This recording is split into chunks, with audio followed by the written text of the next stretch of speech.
Hello, everyone, and welcome to SmashBoxxTV's podcast 219. Terry Miller, the disc golf guy, along with Johnny V from our beautiful Milwaukee lower level studio. The lower level studio. We won't refer to it as a basement. Lower level. Yeah. Ground floor, literally. Yeah, our bunker studio, getting ready for the apocalypse. Yes.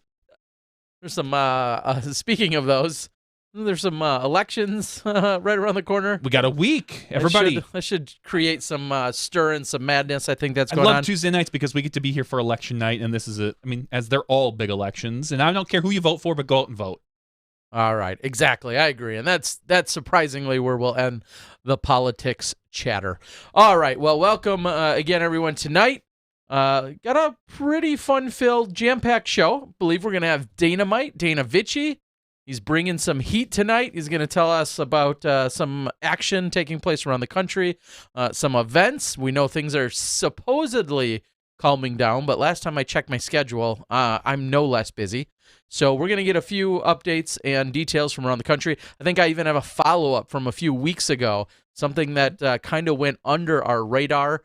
And so my clue is thank you to Yuli's mom for reaching out and providing a little insight on something. So that'll get talked about later tonight when we talk with Dana and some event stats and results. Also, we're going to have Simon Lizotte, the 5-year deal man.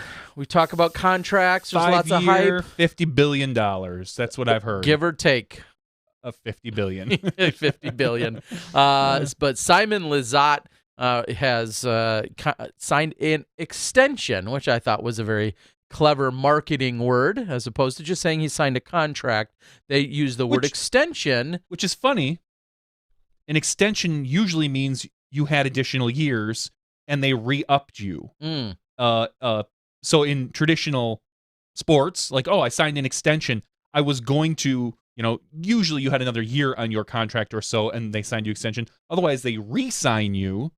I mean, it's all semantics, but it's an interesting term for them to throw around. Well, so we're going to be talking a little bit with Simon Lizotte, I believe of the Discmania name brand is who he's extended himself with. And then we're going to check in with someone from the land down under.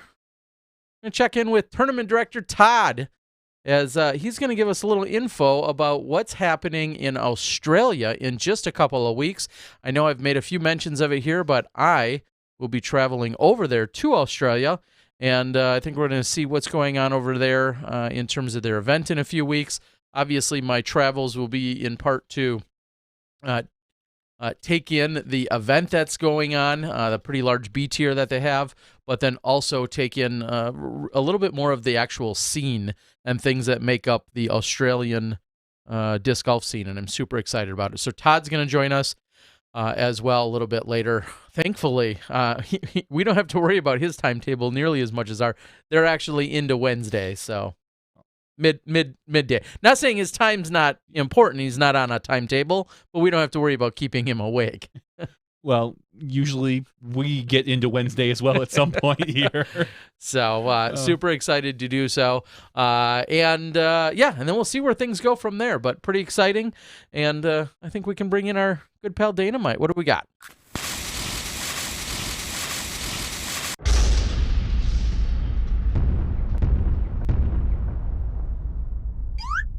Boom goes the dynamite.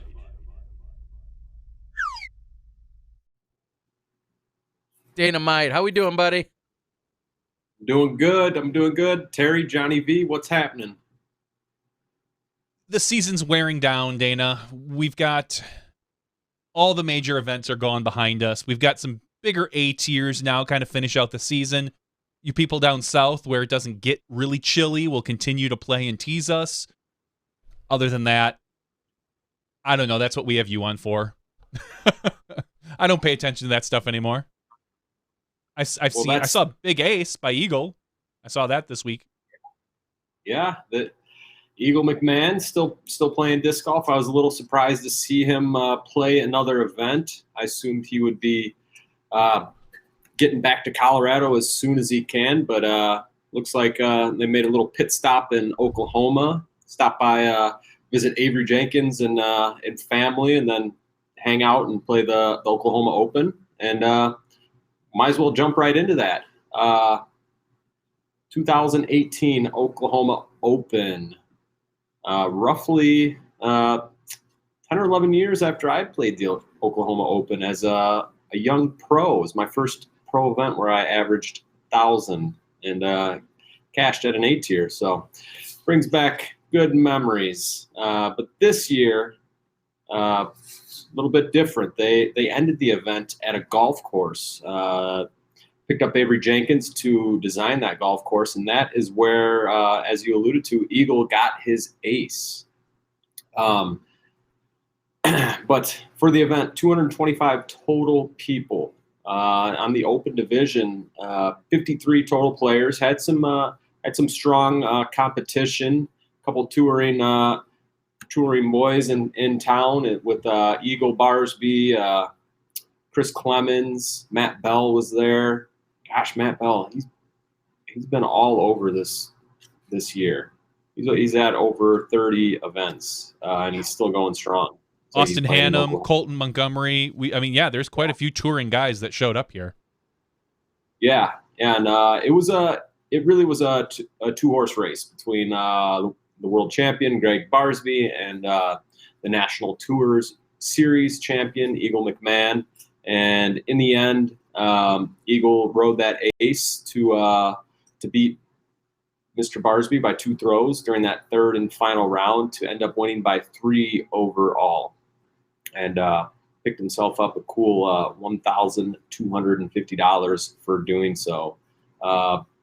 Following Barsby was Chris Clemens in 3rd place, and then Bo Tillman and Coda Hatfield, both of Oklahoma, finishing in 4th and 5th. And then I'm looking down to the women's side, not looking down, but scrolling down. 8 total players, and Katrina, she absolutely slaughtered everybody. She ended up beating Lisa by 18 throws, and then 11 throws behind Lisa was Kona, and Kona finished in 3rd, and then also finishing in 4th was Tana Windover. Kat put up some scores. We're talking. Yeah, she ain't effing around there. It wasn't like, we've seen sometimes at these regional events where a top pro will come in and they'll kind of easily beat some of the local women, and they might not be shooting extremely hot for what you'd consider national tour standards, but Katrina dropped down to 994, 966, and 997. 9 times. 997. 9 times. Yeah, those are some serious scores. Yeah, definitely. And with Lisa coming off a nice A-tier win the previous weekend, looking at Lisa's score, she went 924, 966, 912. So solid shooting, but Kat just really blew her away. And then with having beat Kona by 11 throws, Lisa was kind of in no woman's land, so she probably was able just to kind of have some fun and coast it in, because there was really no worries for dropping or catching Kat. So maybe some stress-free golf there, that final round for Lisa, who doesn't have a last name. Fake us. What you said. Exactly. So yeah, congratulations to all the winners there. Also, this last weekend, Terry, I believe you might have been down in Florida for Sun King Presents Monster Mountain, presented by Discraft and DGA. Is that true? Were you down there, and did you have your camera, Terry? Guilty as charged. Yes, absolutely. Ooh, giddy up. I'm looking forward to that coverage because, one, it is awesome, and it sounds like this particular course layout was stretched out. Can you comment on how that's different, how the layout was different than Throw Down the Mountain, which was earlier in the year? Yeah, back in March, it was thrown on the mountain. An awesome time and huge turnout, and just it's really a treat for everyone, not just from Florida, but from everyone around there to go to Florida and to be able to play on this topography. There's just no other opportunities like it. So Mike wanted to make a few of the holes a little bit harder, and he definitely did that. I think one or two of the holes were actually a tad easier. But he definitely changed things up. There was nothing drastic. I mean, I guess I think of one. Oh, well, okay. There were really just two holes. 12 and 13 come to mind. And now that I've been there a number of years, I've seen a lot of different iterations. So a lot of it is, okay, well, we've seen this tee before, or we've seen this pin before. And it was just a matter of kind of altering one or the other slightly. So I've seen a similar tee that we saw on 13, but then, just kind of a mixture of things. So if you've played there in the last 5 years, you're not going to, it's not going to look completely new or different to you.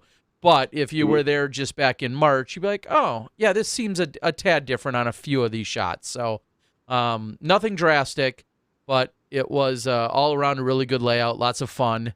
And there's a lot of challenges out there, being that it's a temporary course on this beautiful piece of land, but it's a temporary course, so they have to do a ton of clearing. They actually have to get cows off the property. They have to get some of what the cows leave behind from the property, and they put in dozens or hundreds of combined hours actually to weed whacking or trimming or cutting down sawgrass and all sorts of things just to make it playable. And then to try and get the tees perfect is almost impossible because of the topography and roots and everything else. So, yeah, it was really good. And then while I'm rambling here before you get to some of the other specifics, I have to thank Dwayne and Susan, who are just, we kind of always joke about like best host of the year. They definitely are in the running for that. I can't think of any reason why they wouldn't win that award, especially because I was there twice. So Dwayne and Susan, they're 30 minutes from the course. They give me my own room. They, give me a key. We can come and go as we need. Paul and Hannah stayed there as well for this event. And dinner every night, the whole 9 yards. And then Dwayne is out there spotting and doing some kind of course maintenance to get the course ready every single year or event as well. So he's putting in just an ungodly amount of hours to make it happen, and then he graciously hosts us. So those guys, I got to thank Seth, who's out on the board. Seth acted as a catch cameraman, got a few bonus angles and shots for me throughout the weekend, all 3 rounds, so that was huge. And I'll be trying to use that footage as much as I can. So that was great to have. And then, of course, Mike Barnett, Sun King, who made it all happen. When it was all said and done, I think he may have operated at a loss on the weekend, maybe even a substantial one, because it's so much effort out there. But he really wanted to have this October event, and he couldn't have done it, I know, without DGA and Discraft supporting him the way they did. So I think those are all the major thank yous, and just super excited to get the footage out. Yeah, looking forward to it. Real quick, one, what's the over-under on actual catch cam shots you'll use each round? I'm going to say 4. That's a good guess. Now, does Seth have a pretty steady hand? I know he's got the Instagram video stuff down, but I mean, it's a different game when you're doing the catch cam. Very different game. And let me just say, it doesn't necessarily matter how good your shots are. You might need to be spectacular, because Terry has an inherent urge to just use his shots, and unless your shot is spectacular, like the sun is gleaming off the disc and showing like the greatest shot, it has to complement and truly enhance. I know the shot in order to do the extra editing to bring it in. And if it's if it's not stellar or really good, then it's just not worth it sometimes to cut to that second camera angle. unless I feel like it's really enhancing the shot. And, I know. I'm and just catch giving you a hard cam time. to Seth and everyone else out there. Catch cam is definitely the more challenging of the two positions when you're out there on the tour, just in general. It is definitely, to be a really good catch camera person is very challenging. So I thank Seth for any and all shots that I can use of his. And I'll spoil it and say I've used definitely more than 4 of his shots thus far in the first 2 rounds. He's again, some holes set up really well for it and make it easy, and some holes are, you'll see one angle.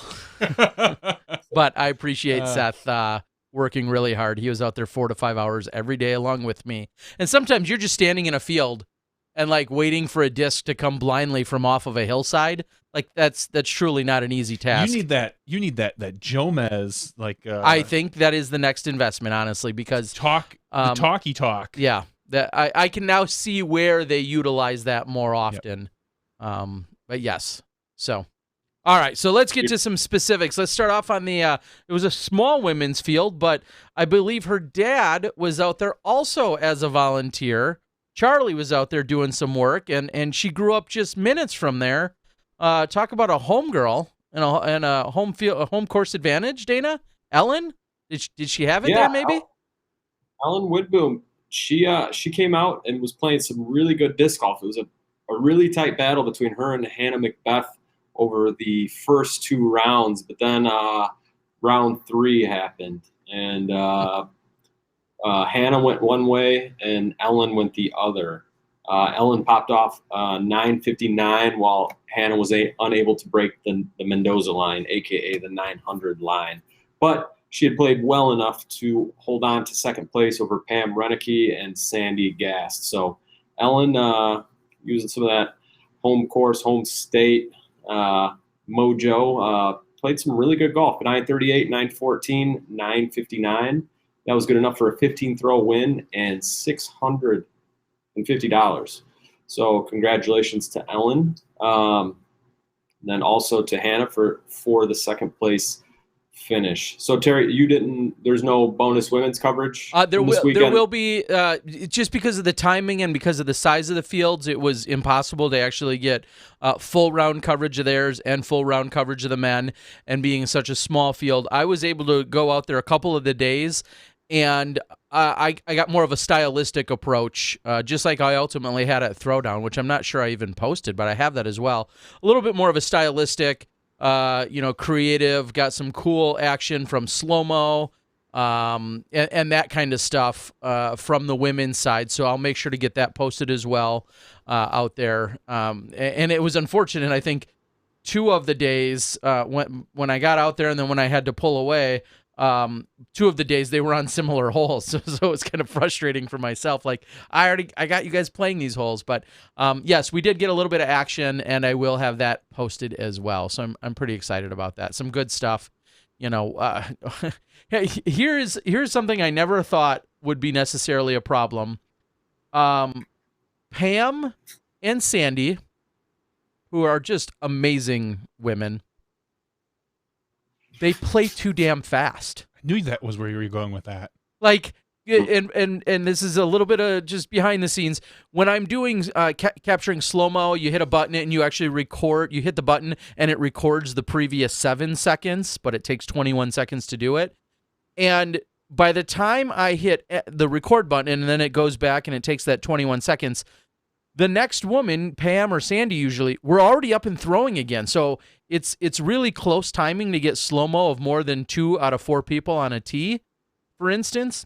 That was not happening if they were throwing or about to throw. They get up there and they just throw so quickly, and always with like smiles on their faces and cracking jokes. And at one point, I think I heard one of the 2 of them singing some Rihanna. Like they're out there having a good time every single weekend, and it's just a pleasure to be around them. It was a great card to watch all weekend. Right on. So it sounds like you did get coverage of this open division battle that we had going on. So yep, just a little. Yes. Yeah, as you mentioned earlier, this wasn't the biggest attended event. There was only 10 open players, but there was some serious talent there. We had Paul Macbeth. Maybe you've heard of him, Johnny. Calvin Heimberg or Chimberg. I only hear about winners. Ouch. Dang. Also known as Young Vinny, Reed Brashkura, a.k.a. the guy that skips Frisbees off water at Ledgestone Hole 17, and Charlie Goodpasture, one of Florida's better players, but all 1,000+ rated players, and they all finished in the top 4. And when it was all said and done, it was Calvin Heimberg taking the win over Paul Macbeth, and this wasn't just kind of a fluke or anything. As we know, Calvin has had really a great year since he hopped on tour at Idlewild, and he brought it this weekend. Round 1, he shot a 52, which was 1077 rated, but he wasn't even in the lead. Paul, 51, 1084. Ridiculous. Then they matched round 2. They kind of fell off the pace a little bit. Went 56, 56, which both rated 1042. 1042, I think, is 7 points lower than Paul's new rating of 1049. But moving on to the final round. And they both improved on their scores from round 2. But it was Calvin going 51 to Paul's 54. So Calvin got in there, swooped the win right from Paul, and he did it shooting some really, really good golf. So 1079 final round. That's that as much as I'm sure Paul would dispute this, I have a hard time calling that a loss and more of a win on Calvin's side. I've always said, if someone comes out and shoots really well, I've got no problem losing to them, as long as I shoot a decent round. And it looks like, I mean, it's hard to argue with 1057. We all know Paul will, but 1079. Wow. Well, I'm going to leave it here because the footage will be out soon. It was a very interesting final round. The finish was great. Everything was really interesting. There's arguably a thing or two you've maybe never seen before that took place that was filmed. It was a really interesting final round. I was going to say final 9 as well. But to see how it all unfolded, that part I'm going to leave to your imagination. I won't give all the details here tonight because the video's not out. But by this time next week, you'll for sure have seen it. And it was good. It was really good. But I am going to, a little part I will spoil is Paul apparently needs all the help he can get. And I'm going to bust him out just a little bit here. There was let's just say there was a good plug for UDisc in need this weekend. And if they were there, it might have helped. Wow. There was a situation during the second round where Paul was keeping score, and he carded himself for a birdie, and he carded Calvin for a par. The problem is there were 2 more birdies on the card that he didn't card correctly. Like he just forgot to write them? No. Well, he forgot to write birdies, and instead he wrote pars. Oh. So in a very, nothing more than, I'm going to just go ahead and say a complete wacko, weird brain fart, like just absolute mind lapse of somehow Paul, in his own handwriting, absolutely carded a 2. This is on hole 5 of the second round. Cards himself a 2. Calvin takes the 3. This is a relatively short hole.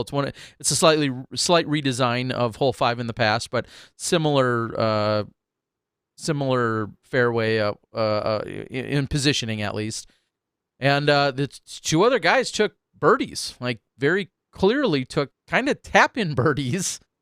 And Paul, I was there. In fact, I broke the news to Paul at the dinner table that it had happened. And we both just kind of looked at each other like, how in the world did he do that? He just completely inadvertently wrote down a pair of threes. I mean, there's obviously two ways you do it. You're not paying attention, not calling the names off, or you maybe think that it's a par 4. You write down a birdie 3 for whatever reason. And, and I don't know. Well, and the second one wasn't the case on the 260 footer. Well, so there was no question about par 2 or par 3 or par 3 or par 4. Yeah. So did they get stroked? So they ultimately got stroked. Hold on, I'm going over my round that I played with Paul Macbeth at USDGC like 4 years ago. Yes, dude. He missed at least 9 of your birdies. I think he. I got to go watch the footage. You should. Yeah, you should probably. And so what you're saying is you're breaking the story that Paul is going to be sponsored by UDisc. He should be. He definitely should be at this point. So, yeah, and again, Paul and Kelvin after round 1 had 7 or 8 strokes on the field. Correct. Ultimately, the end of the tournament make it, the ones or the, I guess it was a one-stroke difference doesn't make a difference to anybody because Reed and Charlie both took them, and they finished way behind Calvin and Paul. This is not. It didn't affect. Other than ratings. Correct. So Paul can maybe just hand him a few of his rating points later, and he's got spares. He's got some to spare. So anyway, just an interesting turn of events. What had happened is Calvin reached out to me. He's like, "Hey, I know you took a picture of the scorecard for editing. Do you have a picture of that? Can you send that to me?" And I'm like, "Yeah, I can send it over." And then I sent it to Paul, and he's like, "I'm wondering if he thinks something was wrong with your score." So Paul read through all 18 holes from memory, and I compared against the scorecard I had on my phone. He's like, "Yep." And he's like, well, maybe he was asking for himself, or maybe we did Kelvin first. And he read through all Kelvin's. He remembered every one of Kelvin's scores.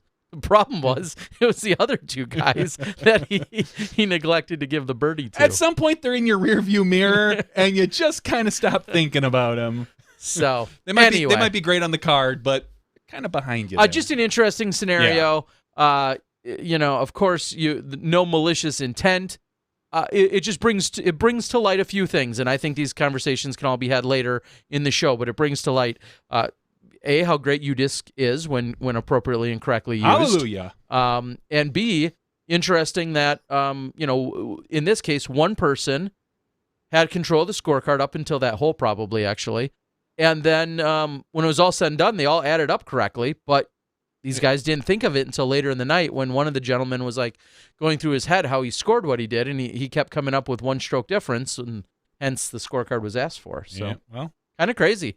Dana. So, Terry, real quick, I know my time's running out, but can you, for all the disc golfers out there, can you explain what happens in a case like that? Do the players does anyone get stroked? Does anyone? Yeah, so it's a good question, and I even went a little old school and said what the rule used to be. Well, so the rule is anytime you turn in an incorrect scorecard such as that, and then it's discovered after the fact, you are given the correct score plus 2 penalty strokes. So we'll just make up a number and say you turned in a scorecard that said you were -10.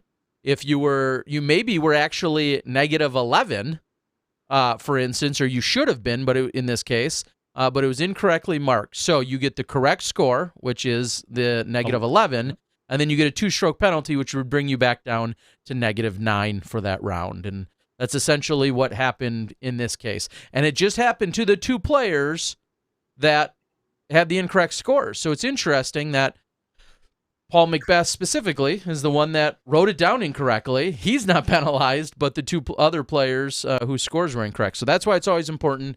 Keep track of your score. Keep track of your own score. Always have your own scorecard. Either use a paper or preferably use our good friends at UDisc just to keep track of at least your own. But ultimately, it would be nice to do the whole card just to double check.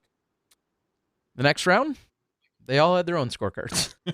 And that's definitely another viable solution that hopefully should alleviate that, because you wouldn't think that the other 3 people would somehow inadvertently write down the incorrect score. So. All right. And no, UDisc does not pay us enough or at all to plug their awesome services. Dana, was there anything else? I'm sorry, I kind of went off on that tangent. Anything else, whether it was at Monster on the Mountain or anything else that jumped out at you this weekend? Yeah. One thing that did, Nate Heinold and the Ledgestone crew unveiled their Northwoods Gold course. So in Morton, one of the two courses in Morton, Northwood Park, or Northwoods as I've always called it, classic Central Illinois Peoria area course. Well, they've taken that and they've gotten rid of a bunch of the dinkers that you probably remember from previous Ledgestones before we moved to Eureka, and they've expanded the course. New holes, new things, part of the old course mixed in, new stuff, whatever. But it's going to be the Northwood Gold course, and they had a warm-up preview event, which was a B tier. But the thing that I want to mention is the winner, Edward Ward, who is really, really good disc golfer from Indiana, probably one of the best next to Tony Ganger, maybe a little bit behind Paul, at least in rating wise. But Edward Ward took home the win, and he shot a 6 over par on the day. He went 67-67. So par is sitting at 64. And for this event, his 67s were 1,003 and 1,002 rated. So right now for this preview event, over par was over 1,000. So something interesting to think about. The World Championships, of course, are in the Peoria area. They'll be at the Lake Eureka Temp course, and then also this Northwood Gold course. So sounds like some pretty exciting stuff. By all means, Nate and his crew. I know Kip and Stu, and he's had a bunch of other great volunteers. They've been really crushing it over there in Morton, making new fairways and then actually retaining walls and bridges and all these other things. And the pictures look beautiful. So I'm excited for that. I was just going to ask Dana. I've become pretty familiar with that course over the last 4 or 5 years now, being involved with Ledgestone. How much of it do you think I will be completely new to me, for instance, or to anyone that's become familiar with it? If I went out there, are 2 or 4 or 10 of the holes going to be the same, or roughly how many do you think are going to look almost completely different? My guess is somewhere around half the holes, maybe just probably about 40% of the holes will be new. So maybe 6 to 9 holes new is my estimate. We're going to be cut starting on hole 4, course hole 4, which is they've done at Ledgestone over the previous years. And so I'm going to assume we're not playing 1, 2, and 3, which are just short little tight wooded holes. So I want to say that it goes hole 4 and 5 are normal. And then 6, I believe, has been extended to a par 4. Maybe even similar to where the pin is for 7. And then 8 is the tunnel hole, which I presume is the same. And then 9, and then I think you branch off into the orchard and play a couple of those holes. I'm going into old layouts. Never mind. Okay. Either way. Okay. So we'll see some new stuff out there, which I'm excited to see. And it's always interesting. I say it all the time. I just was having that conversation with somebody the other day that going out to an old course and redesigning it, to me, seems so much more difficult than going to a brand new course or potential piece of property. But and they thought the exact opposite. So I guess you get used to something. It's tough to think of it another way. Yeah. All right, buddy. I have a question. We're coming into the month of November. Mm-hmm. Are you going to be doing anything with this for the month of November? Are you going to be taking it off and regrowing it? Are you just going to leave it on there and become more of the mountain man you look? I've grown pretty attached to this beard here, but this Saturday is DG Mike's annual Movember event. And I go and help Mike. For the most part, I've helped him almost every year, but I go and help him take care of registration and check in and all that. This year, the event is again at Dellwood Park, the Canyons. But yeah, I think I'm going to shave and bust out the stash. I'll probably, if it's similar to last year, maybe hang on to it for a few weeks. But as it gets cold, it is nice to have the beard. But I may look a little bit different next week. I can't wait. I wasn't sure if you were going to show up in costume tonight. What are your daughters for Halloween? Lucy is a skunk. The outfit is very cute. It's got like a big old white tail that flops around. And then Edith is Owlette. Okay. The do you Pokemon. guys know what show? PJ Masks. PJ Masks. Oh, that. Okay. I believe there might be a Pokemon called Owlette. Maybe which is why I would have known that. But PJ Masks. Yeah, it's an owl. Owlette. Amaya becomes Owlette. Then there's Greg and Connor. I don't know. Good show. I recommend it. But I would recommend cutting me loose and getting to Simon because it's getting late and I want to stay up and listen. All right. All right, buddy. Well, we appreciate the insights, and we'll look forward to seeing what else is unfolding next weekend. I think we'll have a little PLO action to talk about, the Phoenix Ladies Open, and we'll take a look at our PDGA schedule as things dwindle down, and then maybe we'll even have to start talking a little bit about what we're seeing in glow events or Halloween-themed events or doubles events, all sorts of stuff going on. You just hosted yours, right? Yeah. All right. The annual Pine Hills event was last weekend. Sold out. Great event. But no one wants to hear about that. All right. Well, I just wanted to make sure and look like a good time. So nice work, and look forward to catching up with you next week, buddy.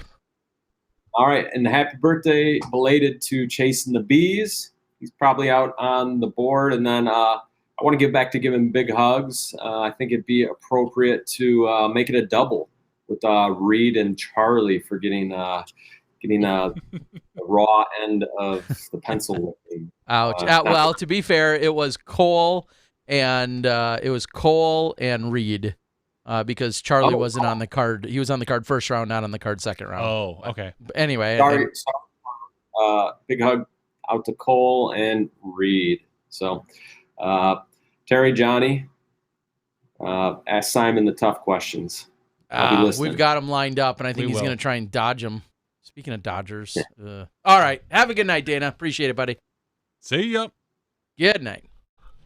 Oh, the Dodgers. It was so much fun to watch them lose. I know. So a couple of quick notes. I've reached out to Simon. I don't know if you've heard anything from him or not, but so we just have a moment before we get on or see if we can hunt down Simon Lizotte. A few things. Call them timestamps. Call them what you will. Call them birthday wishes because that's what some of them are. Justin Menichelli, our PDGA board president, is celebrating a birthday today. Happy birthday to you, Justin. And he had just reached out. I think there's some PDGA news and updates, so we're going to have him on soon. Tonight would have made sense. Well, but he's probably got bigger things to do on his birthday. So anyway, happy birthday to him. And then happy birthday, as I was just in Florida, to Mrs. Climo, as in Kelly. It is Ken Climo's wife's birthday. So happy birthday to her as well. And Kent Schaefer, who does a lot for the deaf disc golf community, has for many years since I met him more than a decade ago. So happy birthday to him as well. Just today, I looked back to make sure that our stuff had closed captioning on it. And it did. I had to go back 2 weeks. I know when the videos get longer, it usually takes more time to put them in. Imagine that. Yeah, go figure. So I went back 2 weeks and I verified we do have closed captioning on our podcasts. I'm looking at different ways. And that's auto-generated, though. That is auto-generated by YouTube. I am looking at ways maybe that we can do it next year for some of the Pro Tour events, for the live events. Because the live events, they can run anywhere from 4 to 5 to 6 hours, and at some point, YouTube just cuts you off and says, no thanks. So I'm looking for it. All right. Well, very, very cool to see. So I've heard some of the stories from our deaf disc golf community that have reached out that have made some jokes like, yeah, it's great, but some of these translations or some of the some of it can be brutal or horrible. And when we have such an interesting, is lexicon the right word? Yeah, dialect, not a dialect, lexicon, jargon. Yeah, I mean, things like Heisers, and they may spell it Heiser or whatever. some of those things that are in there, our jargon is pretty specific, but as long as it keeps doing the best it can, it's good to have. All right. So it looks like Simon has said yes to Skype. Yes. So I think we'll have Simon on in just a few moments. And then the other quick timestamp, yes, and I know it's a few days late, but I happened to stay up. I was editing the mountain footage this weekend with one eye and hand while watching the 18-inning Dodger-Red Sox World Series game, longest game in World Series history, one of the longest in postseason.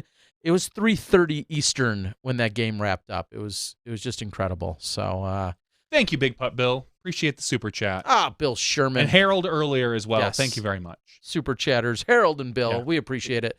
Be more like them. As a Brewer fan, it was really nice to see Machado get that final strikeout. It was nice to see them not win a World Series. Just for him. I mean, some people talk about, well, if you get beat by a team, you want them to go on and then win it all because you can say that. Sometimes it all depends, I think, on how you get beat. This particular one with the Brewers and the Dodgers, it could have gone either way. The teams were very well matched up. They were very close. Machado he was not the nicest guy in the world, and he cost his team, and it was fun to watch him lose. So, and I don't think, I had said this to a friend of mine, the Red Sox were winning no matter who they played. They're just the team this year. They were a phenomenal team. I think the Brewers might have been able to pull out one more game though. Maybe they would have got two. Maybe not. But it was still good. It was a great series if you're a Red Sox fan. Well, that's what went down, and it was pretty crazy to watch it all unfold throughout the weekend. So, yeah, of course, congratulations to the Red Sox and all of their fans. I saw Steve Rico getting a little vocal on Facebook over the weekend, him being, of course, an L.A. Area native, and he wasn't pleased with some of the calls that were made in terms of the coaching staff, at least. That's what I saw. Yeah, and growing up, I was actually a Red Sox fan. Sure you were. I could go. Yeah, Wade Boggs. Yeah, I've heard it all. Wade Boggs. Roger Clemens. Yeah. Oil Can Boyd. Mike Greenwell. The whole kit and caboodle. But I was always a Brewers fan first. They were my second team. All right. And I believe, and I saw a quick note about Johnny McRae. Johnny McRae took the weekend off, even though we were in Florida. Garrett Gerthy, I believe, was in Florida, also just taking the weekend off to relax. Johnny McRae, I believe I saw on the Facebooks, was inducted into his high school or Florida Hall of Fame. So, really? Yeah, for being I think he was an outstanding soccer player and overall athlete. So congrats to Johnny McRae. I think that happened Friday night, inducted into his Hall of Fame. And I apologize, I don't know exactly if it was a statewide Hall of Fame or that sounds like it was. Should have been, at least. All right. It looks like we have Simon. Simon? Are you there, buddy? Can you see and hear us? We can hear you, and you're going to see us here in a sec. I think. Yep. You might want to tip your camera up just a little bit. We're getting you at the nose level here. There, just up a tad. Hold on. All right, we'll make it work here. But there you go. Welcome. Look at that guy. That should help out a little bit for you. All right, Simon Lizotte, welcome to the show. How are we doing tonight, buddy? I wanted to make sure the pumpkin's in the shot. It is. It's conveniently placed right next to your PDGA obelisk there. What is that? European Player of the Year? 2015. And what did you? I'm sure you recall what you said when you got that. Was that my Paul Macbeth joke? Yes. Yeah. Yes, it was spot on. Yeah, that was good. And so what's the disc that you're showing everybody there? That's the... He's starting with a plug. Jeez. I know. Well, we got to get it out of the way. I really wanted to start this with like just this in the frame, but then I didn't even see myself, so I was all confused. I wanted to start like with a really bad shameless plug. All right. Well, go ahead. Give it to us now. MD4 is available on thismediastore.com or something like that. All right. And for just $29.99, you can super chat us, and then we'll make sure to order one for you. All right, buddy. How you doing? Pretty good. Surprisingly busy as usual. Every time I think I have nothing to do, things just fill up with life. And have been a bunch of firsts for me in the last couple weeks. I moved to the States. I'm on my first. I signed my first apartment lease. I bought my first own bed, and today I bought a car. What? I heard you had your. Everybody was saying you had your eye, and I don't know what kind it was. It was like a $70,000 car, and this and that. Jamie Thomas was talking how they were trying to talk you out of it, and I didn't even catch what it was. So fill us in and tell us what exactly you purchased. So my dream car is it's always going to be an Audi. And I did end up buying an Audi. I just didn't buy the one that I really wanted because a couple of reasons. I can't really go too much into detail there, but basically I bought a nice Audi S5 today, and I'm pretty happy. Is that new? Like brand new? It's not brand new, Okay. but Okay. I'll upgrade it in like about 2 years, get a brand new one. All right. Well, congratulations on buying a car. Do you have a license? Of course. Okay. I mean, okay. We'll just say, of course, no problem there. So last time we spoke with you, it was like on the podcast, at least. It was 8 or 9 months ago. You had moved over to the Boston area, close to Maple Hill. You were already talking about how you were going to possibly move out to Colorado, and you were getting ready for the season. You were all excited. We're at the end of the season now. So where is your life? Where do you live? What are you doing? What are your plans? Yeah, as always in my life, plans constantly shift and change. And we had to, for me, kind of sadly, make the decision to stay in Massachusetts, at least until next August-ish. Due to plans that my girlfriend has with vet school. But yeah, my goal is still to end up in Colorado by the end of next year, hopefully. But we got a really nice apartment here now, like a total upgrade from the last one where I was just kind of visiting. And now we're sharing everything, and everything is just bigger and better now, basically. And I kind of like it now. Like I used to not really like it here, but I got used to it, and now it almost feels like home. And have you gone through a winter yet? I mean, I know. Well, I got here. Yeah, I got here this year in February, which is we still had like almost 3 months of snow after that. Okay. So and I already had to scratch the car last week off the ice off the car. Oh. wow. Pretty sad. I had to do it one morning as well. I hear you. I wasn't sure exactly what the climate is in where you're at now versus where you grew up. How different is it? Pretty similar. Okay. The winter I had early this year here was by far the most snow I've ever seen in my life. So I don't know if it was just like a one time in 20 years here, but it was like a massive snowstorm at least once a week. It was crazy. You enjoy things like skiing, snowboarding, all that other stuff. So do you find is that part of the idea of finding yourself out in Colorado eventually? Well, that's not obviously the main reason I want to go to Colorado. Smuggler's Notch is like a 4-hour drive from here, so that's an awesome venue to have, like kind of close. We went earlier this year already to go skiing. We have plans to go again this Christmas. And yeah, I mean, Colorado would just be so great because, damn, I don't know if that's public information. It is, right? Yeah. Yeah. Whatever you're going to say is public information in about 10 seconds. Well, it would just be convenient for me to move there, basically. Okay. I'm going to read between the lines. Simon, you don't have to say anything. My guess is Discmania is going to be opening something in the Colorado area. You've got Eagle there already. You've got Simon, just based on what he's saying. I have no insider information. All I see is Simon turning a little bit more red. And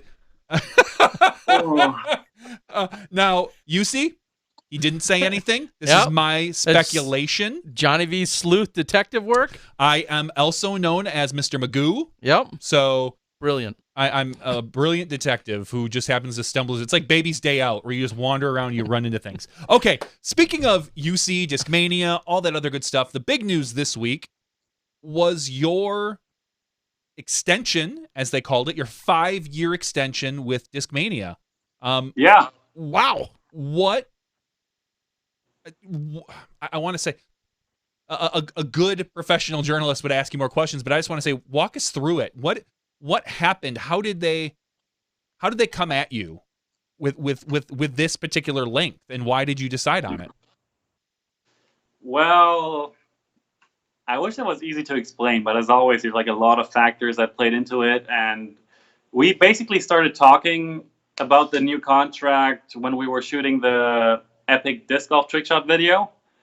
That was in March, I believe.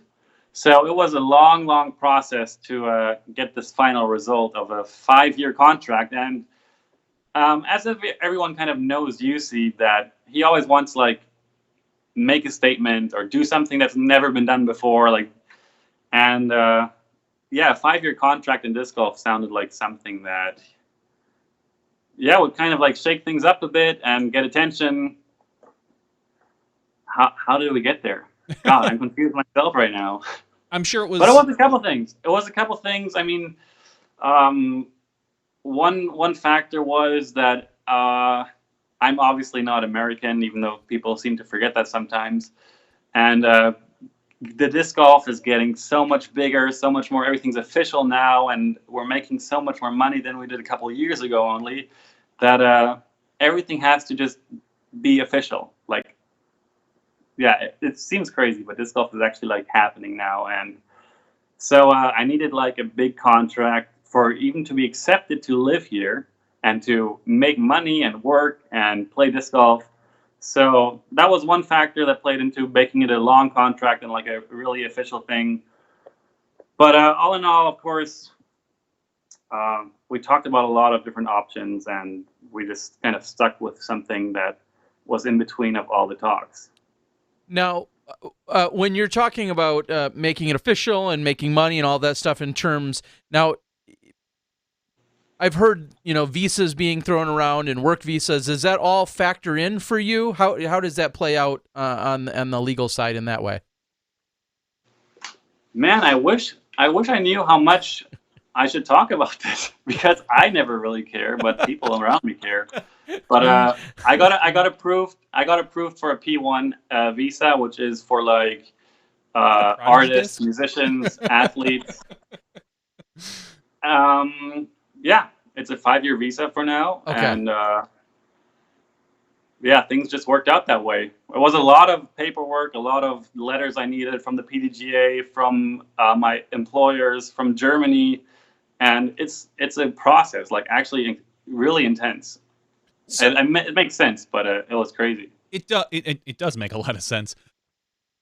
In the past, with disc golf contracts, and I'm going to throw that word in quotes in general, a lot of this has been handshake deals, word of mouth, not really a lot actually put on paper. Do you have a signed contract with Discmania, like in legal, in writing, all that good stuff, or is this more just a still a friendly verbal agreement between you and Discmania? It's way more official than I would want it to be. Okay. It's like more than Facebook official? Yeah, it's like, yeah. It's so official that the American government said it's okay that you're here. Wow. Awesome. That's great, especially for someone like you who actually needs something like that. A lot of our other players obviously can get away with these handshake things and word of mouth and pat on the back, stuff like that. So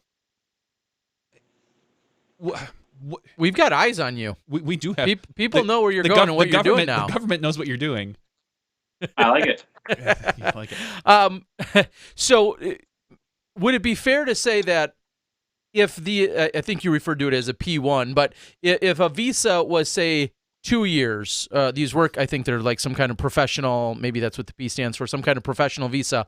And I'm just making that up. But if they are, if it were, say, 2 years or 4 years or 6 years, that may have actually impacted probably the length of your Discmania contract. Is that a fair assessment or no? I mean, you said if the visa is roughly 5 years, you have a 5-year extension with Discmania. Those two seem to go hand in hand at that point. Yeah, there's definitely a connection there. But honestly, Discmania helped me so much through this entire visa progress. And they dealt with most of the lawyer stuff and all the paperwork that I needed. They collected most of that. And basically, I just put my whole trust in them. And they said, the best thing we can do for you right now, and the best thing that they offered us, is this 5-year program. And so we went with it. I don't really know any details. Like, I didn't do a lot of that work that they did for me. That's great. A lot of times athletes shouldn't have that. They have people to do that stuff. And the fact that we are getting to that point where your people, so to speak, can help take care of that is a whole nother step. Someone on the board asks, was it just you doing the negotiations? Do you have any sort of agent? Did you talk to your dad? I mean, how did the negotiations themselves go? Jared McGuire, was he involved?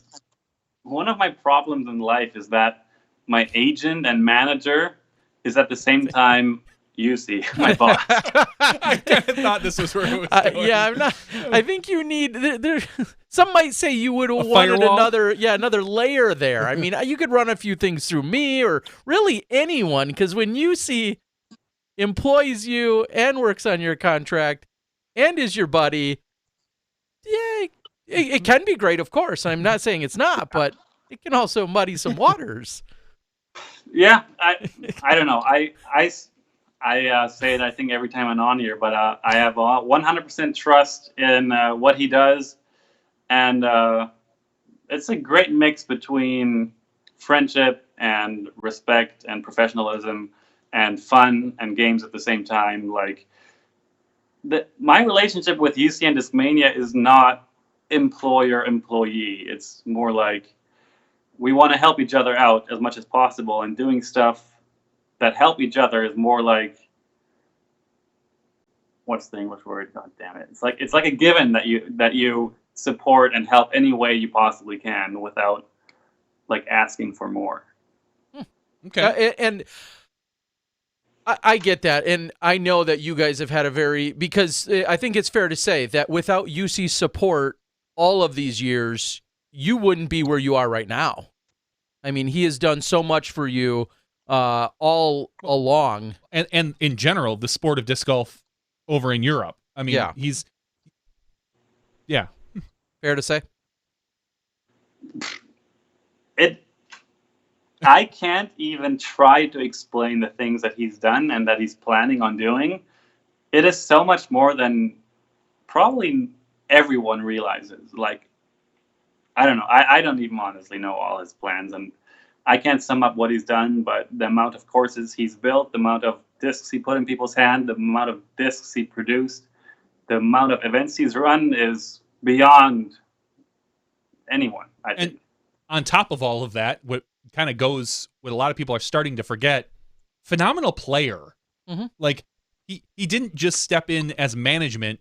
He was a very, very good player for many years, here and overseas, and then made his transition over to that. So it is, it's a unique position to be in. So we see you with this 5-year deal. There's in the last couple of weeks here on SmashBoxx, we've been talking about a lot of free agency, and that wasn't even a thing 2 or 4 or 10 years ago. Those terms weren't even really thrown around in disc golf. At one point, again, for some of you that are a little bit newer to the scene, you really either were sponsored by Innova or Discraft, or you didn't really have a disc sponsor. Those were the two many years ago. Of course, times are continuing to change.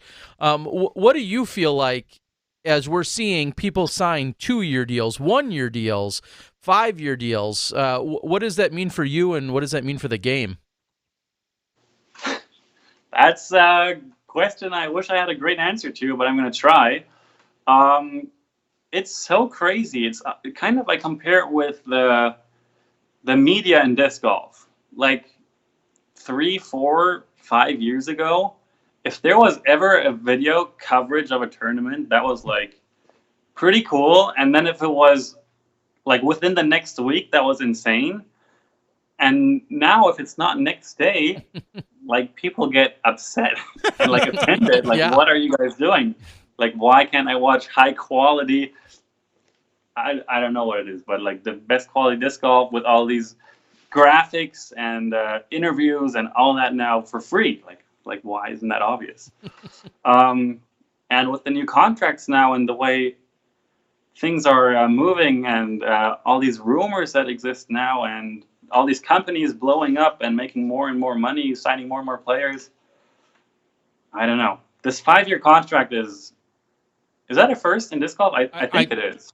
I don't know what some of the older guys, as in like your Climo, maybe your Ron Russell, those guys, I don't know what their agreements were, if they were year by year kind of handshake things, but we'll call it in the modern era of disc golf, I believe this is definitely a first. That you publicly have been signed to this long of a deal. Yeah, and of course it's not like, well, I really wish I could share like every detail of this contract, but I can't. You can. Oh, well, let's stop there for a second. Okay. We've talked a little bit in the past about contracts and stuff. Do you think that these contracts should be public information for players? Yes, but not yet. Because Terry and I have had this discussion back and forth, and I'm under the belief that it helps the players when these things are public. That if you know that Simon got a 5-year contract for $5 million, let's just say, that when next year, when Eagle goes to sign a 5-year contract, there is a bar set. When Ricky wants to sign a contract, when Paul signs a contract, that there is something to be said. And I kind of have this feeling that most of you guys know behind the scenes what each other in general is doing and getting and making, and that helps out. I just wonder if there is a benefit to more players, even these younger, newer players, if more of this information is public. And I don't think we have the right to know. I just wonder if the benefits outweigh the downsides. I mean, I don't think the manufacturers have any reason to make them public. God, I was on the phone with UC earlier today, and he explained to me so perfectly why it's not good to publish all this information, but I freaking can't recall exactly what he said right now, and I'm so bad at explaining things that he's really good at explaining. But basically, he just said it's too early and it's not good. We're still such a small community, like this top 1% of players that get contracts at all, and we're all friends. It's like it like would just feel weird at this point, and I don't know what it would create because it's never really been done before. But yeah, I agreed with UC that I can talk about the contract, just not the specific numbers. And that's fine. I completely understand. Maybe disc golf isn't at that point yet. I'm looking at it from an outsider's perspective who doesn't have a contract with a manufacturer or anything like that, as to what could or maybe not, I don't know, benefit the players or the manufacturers. Terry? Well, and I think it's been really interesting because when Johnny and I were having the conversation a few days ago, as yours was released, and there's other people that we keep hearing about contract rumors, I said that very thing, that the manufacturers I think can get worried, because I think for many years the manufacturers were maybe some would say under providing some of the sponsor players some of the things that they're now giving them. And if it's known what player X is getting, player Y, like you said, will have more ammunition to make a comparison. And I think it hurts the manufacturer. So when I asked you earlier today if we could talk about contract specifics, and you said that UC didn't want more out there, that really doesn't surprise me. UC is in charge of ultimately of the company and of manufacturing, and he's coming from that side. a teammate like Eagle, who is probably out there watching. Yeah, still. he's been on the board chatting. You're right. Maybe there's some hardships. If you are signed to X amount and Eagle's trying to negotiate, and he knows more details that could be either in his favor or against him when he goes to the table. Or if one of you feels you're worth more than another, you may be buddies or just teammates or whatever. But all of that stuff, I think, can factor in. And so to have UC not wanted out there, just from my perspective, or any manufacturer, it's not surprising. Doesn't surprise me. But so just shake your head, yay or nay on. Let's see how red we can make him turn. How many details can we get? So is it $1 million? Is it? I'm not even gonna speculate against. No. Okay. So here's what I do want to know, and I think you can share this. Yes. Does the contract involve, we'll say, guaranteed money or salary? Meaning, if you broke your arm tomorrow, and I've asked Paul this and others who have signed contracts, if you break your arm tomorrow and you're out, we'll just say for the entire 2019 season, is a large portion of your contract based on performance, or is there some base base salary that's there, or a base compensation? Yeah, I can quickly break this contract down for you how it works. So it's not 5 years. Like, we didn't set a clear number for this is what's going to happen for 5 years. It is a 5-year all-in-all contract, but we agreed on, is the word revising? Yeah, sure. Revising the contract in 2020 and in 2022. So it's possible that the contract can be terminated. Is that a word? Terminated. Yeah, sure. Terminated. It's traditionally in most sports, it's called, they have an option. They have an option to keep you. There's option. We can change it, or we can completely terminate it. Anyway, so it's not like a set 5-year thing. There's obviously options, because signing for 5 years would, on my behalf, be crazy, and on their behalf, probably even crazier. I don't know if that's crazy. Because something like injuries can always happen. And the contract is basically, it's 3 parts to the contract. Number 1 is a monthly base salary. Number 2 is what we call an activity bonus. Activity bonus, you can kind of think of it like always wearing Discmania branded stuff, thanking Discmania on speeches, making social media posts like hashtagging or tagging Discmania. Year the Shield. Yeah, being available for like promo days, photo shoots, stuff like that is like activity bonus. And then finally, of course, performance bonus is when we finish top 5, top 3. The performance bonuses have gotten a lot better than in the previous years, which is nice. And I can honestly say that this is a contract that I could have never dreamed of 5 years ago when I was just starting to be a professional disc golfer, which wasn't really a thing.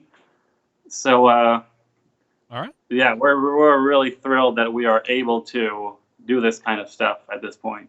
And I'm with you. I think this is a very good bar for disc golf to get to when we start seeing our players as more, I don't want to say free agents, but professional athletes that have the power to demand, so to speak, more out of the sponsors, or have the leverage to be able to negotiate or do better with someone else or the same person, same people.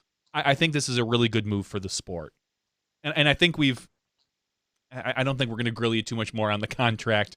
I might. You might? All right. Well, maybe you can do it privately.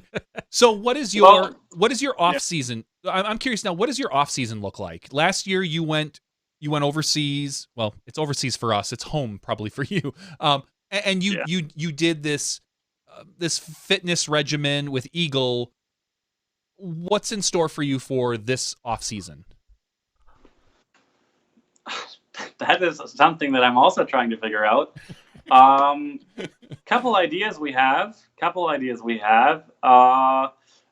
In this new apartment complex, there is a gym. So that is extremely handy, which I have plans to visit at least 3 times a week. But as I know myself, there's a 50-50 chance of that not happening. That's why, Simon, plan to visit it 5 times a week, and when you only get there 3, or plan to visit once, and when you get there twice, bonus. No, but I actually talked to a personal trainer that's local here today, and I have another meeting with him tomorrow evening. Obviously, Andy and Irene in Switzerland are still going to stay my main personal coaches, trainers, whatever you want to call it. But with them not here, I need someone to tell me, go do this, and basically drag me there, and I will do it. So I'm You've got really a girlfriend. I'm really trying to figure out a way how I can be as productive as possible here without being the lazy Simon that I know I can be. Off season will be actually November is coming up. I'm flying to Dallas at the November 11th. I'm doing something very secret there. Oh, I think I know what it is. You know what it is? I do. Okay, don't tell me. Don't tell them. Is it secretive, or is it like, hold on, before I say, is it like a national collegiate or no, I would say national collegiate. You used to go to a lot of the sports shows for colleges and things like that. Is it something like that? No. Okay. This is pretty cool. Yeah, it's going to be pretty cool, and I'm really excited about it. But you never really know how it's going to turn out, so we'll figure that out. And then I'm going to play the Veterans Park Open, where Eagle is also signed up, and Nate Perkins is also signed up. So I hope we can do a Discmania 1, 2, 3. And then I'm going to fly to Vegas for a weekend, which I'm excited for. And then I'm going to fly to California for a couple of days to do another little pre-Christmas kind of signing session thing, hopefully. And then it's already end of November again, and then I better start training. All right, so that's gonna thwart the question that I had in the back of my head. Luke from Australia, who we're gonna have his buddy Todd on in a little while, they wanted to know what it would take to get you to join me and another guy in Australia for a few days. Tournament, some New Zealand visiting, Tasmania, some other stuff, but it sounds like you're pretty booked for the rest of this month. Yeah, Where do you want to go to Australia? Surprisingly busy. Okay. All right. Do you have any plans for any? I mean, everybody knows you, obviously not just disc golf, but your trick shot videos. Yeah. And last year, you spent some time over in California with, I think, Jamie Thomas and some of the Discmania crew. Avery maybe was even there, and did some trick shot videos with some cars and stuff like that. Do you have a plan for that this off season? Bigger, better. Crazy, or focus, or is it going to be more focus on disc golf? There's no concrete plans yet, but in total there are plans, yes, but not specifically right now. I'm sorry if I'm prying. That's what we do. What are you doing in Vegas? Just hanging out? You going to take in a little other shows or gambling, or just hanging out in Vegas to take in Vegas? I got a actually really cool offer from a fan, and Waisaki's also involved, and I honestly don't really know what it's going to be. I've never done anything like it, but it basically sounds like a fun disc golf gambling related little 2-day adventure, so I'm up for it. All right. Well, I've got a thought or two. I might reach out to you. Look for that. But anyway, I've never been to Vegas, Terry. Just saying. Okay. So you just spoke a moment ago about teammates. We talked about Eagle. You mentioned Nate Perkins. I think, is it fair to say, and I know we'll have him on at some point, but is it fair to say we've heard things about Eagle? Is he up for a contract renewal? Can you confirm or deny that? Is he a free agent? This might sound like a lie, but honestly, I don't know. Okay. I don't know if he's going to sign. I don't know when he's going to sign, if he's going to sign. I haven't talked to him recently about it, but I hope so. He better. Eagle, if you're still out there, still on the board, chime in with what your plans are. We need to know. Not just your plans, but if you've re-signed, if you're gonna push for that 10-year deal. Yeah, so outdo Simon. When you were talking about the 5-year deal, a few years ago, 3 years ago specifically, we heard and saw the big news with Paul Macbeth. I think you've heard of him. He signed the 3-year deal with Innova. That's coming up and is about to expire. Have you had any conversations with Paul regarding what some of his plans might look like? Because there's a lot of talk. There's a lot of talk about things that are going on with him. Have you had any of the conversations with him? Yes. And?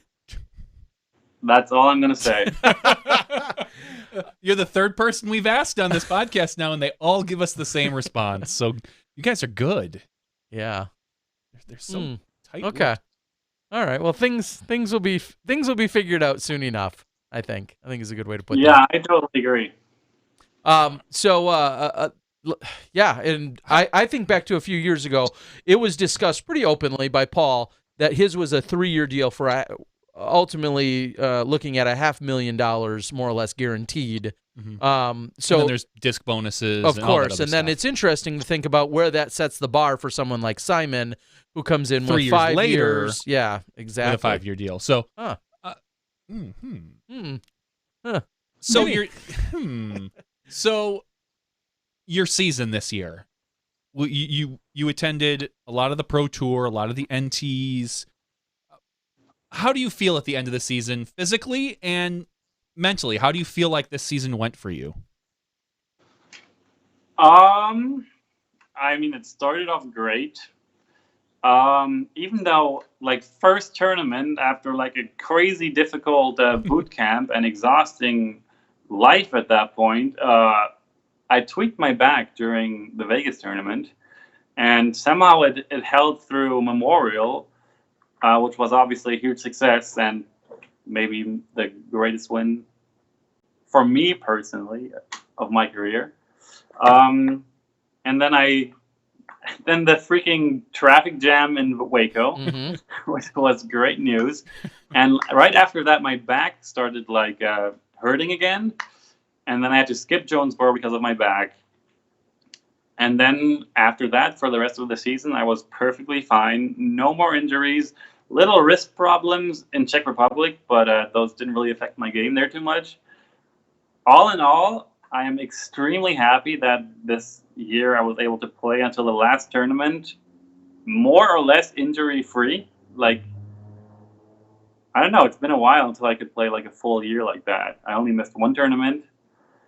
I believe that the way I throw with that like speed and stress on my body, it's like more likely to get injured, I guess. I don't know. So you're saying you got to deal with 5 years? Just yeah, I'm going to do everything I possibly can.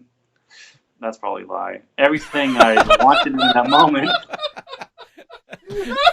I love how honest you are. I truly do. You're going to do everything Simon-able, we'll say. Simon-able. Everything my future self is going to want to do in that moment. Yep. To keep my body healthy. I mean, it's not a joke. Being injured is like one of the lamest things you can possibly do in life. So, yeah. That's actually going to... I'm going to stop talking about that now. Anyway, the tournaments, I don't know. After I won the European Championships, which was one of my main goals this year, and at the same time, proud and kind of disappointed of that week because I played in a style that I didn't really enjoy. I played to win and not to like have fun, and it worked. I mean, I won, but after the tournament, I like actually questioned myself if winning is worth like the not enjoying my time. Like, what am I doing with my life if I'm playing to win and not to like enjoy it? It's so weird. I don't know. I felt really weird after that tournament. Like, I didn't know if I liked that or not. Is there a happy medium for you? Because I think one of the big, I'm going to use the term knocks, one of the big knocks on you is that you play to have fun. there are times in the past where it looks like maybe you've had a couple bad holes, and you go all Simon on us, where then you start maybe not taking it as seriously, taking lines that other players don't necessarily see an advantage in. Is there a happy medium that you can play to win and still play and have fun?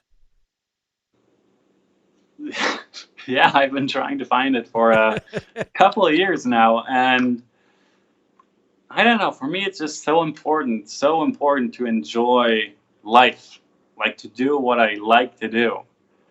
And freaking focusing for a week on a tournament just so I win it is like sadly not one of them, even though I would love to have that mentality. But I need to find like a medium, like where I can do everything I enjoy, but at the same time, like take disc golf as seriously as I can, because with this huge fan base and the way it's growing, and with this new contract and all these things happening, like I better start like actually like really trying. And I tell myself every season that I better get my stuff together. And it's always the plan. It's always easier said than done. Like sometimes you can have one bad hole, one bad kick, one bad roll, one missed putt, and you like question your entire existence at that point. Wow. You're like, what am I doing here? Well, I've said, and take this for what it is, and I think you're a perfect example of it. I've always said about disc golf contracts, so to speak, or manufacturers and players' worth, it's not necessarily your wins. Those help. It's I think Eagle has kind of nailed it a little bit. It's your fan base. It's your social media. It is your following. It is your ability to move product. It's ultimately your ability to move product. That is what the manufacturer most and foremost, I think, sees as the most valuable thing, because that is where they're going to make their money back. And I don't know any numbers, but from what I've seen, you specifically, your discs seem to sell. You seem to move a lot of product, and I think that you do it. Your style of play helps infuse that. Yes, thanks. Helps infuse that. Yeah, I mean, I'm extremely lucky with a lot of things that I've done, and I guess the trick shots was a big part of it that kind of grew my fan base, especially in the States. And the other thing is that I'm European, and most of disc golf Europe is obviously pulling for me. And the other thing is Discmania providing discs and having pretty sick artists making cool stamps on out of my logo and new discs. And the truth is, yes, that signature discs and like tour series stuff is a majority of why we are able to do what we can do. Now, one of the things that's really interesting about your situation, and I'll say a lot of the Discmania players now, if you're sponsored by Innova, you're welcome to throw Innova, Millennium, Discmania. You and I believe most, if not all, of your teammates are specific to only throwing Discmania product. Clearly, you must not think that hinders you in any way. You have all the tools and the resources that you need in throwing Discmania products? As far as I know, I'm the only one that is exclusively throwing Discmania. Oh, okay. So your other teammates are not necessarily required to? Well, obviously not, huh? No, they're not required to. Yeah, that's all I know at this point. And of course, no. I mean, I always wished I had a rock, because that was always my favorite disc, and that's what I started with. I love the way the bead feels. But Crescent Falcon MD4 is pretty good. There's another plug. Let's see it. There it is. Yeah. There it is. All right. Fair enough. Fair enough. Tell us, what does that disc do for you? In all seriousness, give it your full review. This will be like the Simon version of Disc Golf Nerds review. Give us your full review of that disc and what it does for you.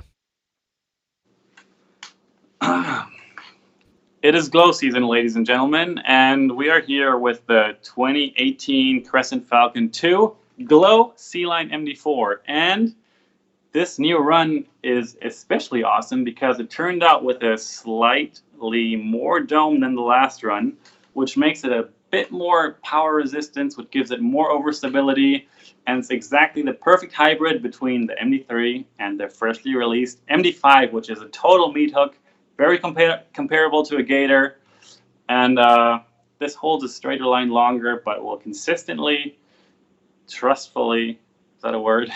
Finish left. Yeah. Thank you. All right, we will invoice UC on that one for the plug. No problem. I wanted to talk about the Pro Tour Finals, Okay. if I have a minute. Yeah, let's hear it. Let's talk. You just got done with the Pro Tour. Now, I don't want to say miraculously, but you came in off the skin of your teeth after your first round by eagling hole 17 and then birding hole 18. Walk us through that. What are your thoughts? Okay, real quick, before I talk about myself, I want to talk about Chris Dickerson, who I played with him round 1, round 2, and round 3. Freaking best player I've ever seen in my life. Honestly, wow. Like to shoot 10 down, 10 down, 13 down on that course is so good. And he beat me by like what felt like 100 strokes every round. For some reason, I ended up playing with him for 2 more rounds. But I was so hoping that he was going to win because the way he played, I was like, there's no one that can beat you out here at this point. And it was way closer. I guess the conditions completely switched for Sunday. But he pulled it off. I was really happy and proud to see him win. So go team Chris. That's what I wanted to say. But my thoughts for, of course, the Eagle birdie finish there. I felt so bad for Andrew Presnell. He was like following the card and like watching like way far back, just like I know he was like praying, like, come on, Simon, don't be like that. And I felt it so much. And I mean, of course, I had to do what I had to do. Like that's what was fun. That like brought the entire fun of the last couple of weeks on tour back to me. I snuck in with a 3 under round 1, then I snuck in with a 6 under in round 2, and then almost amazingly enough, I had a chance to freaking tie Kevin Jones if I go birdie on 17 and 18. And did you see the kick I got on 17? Yes, we've talked about this. Your throw, you threw it high into the trees, and I don't know if you meant to just crash straight down. No.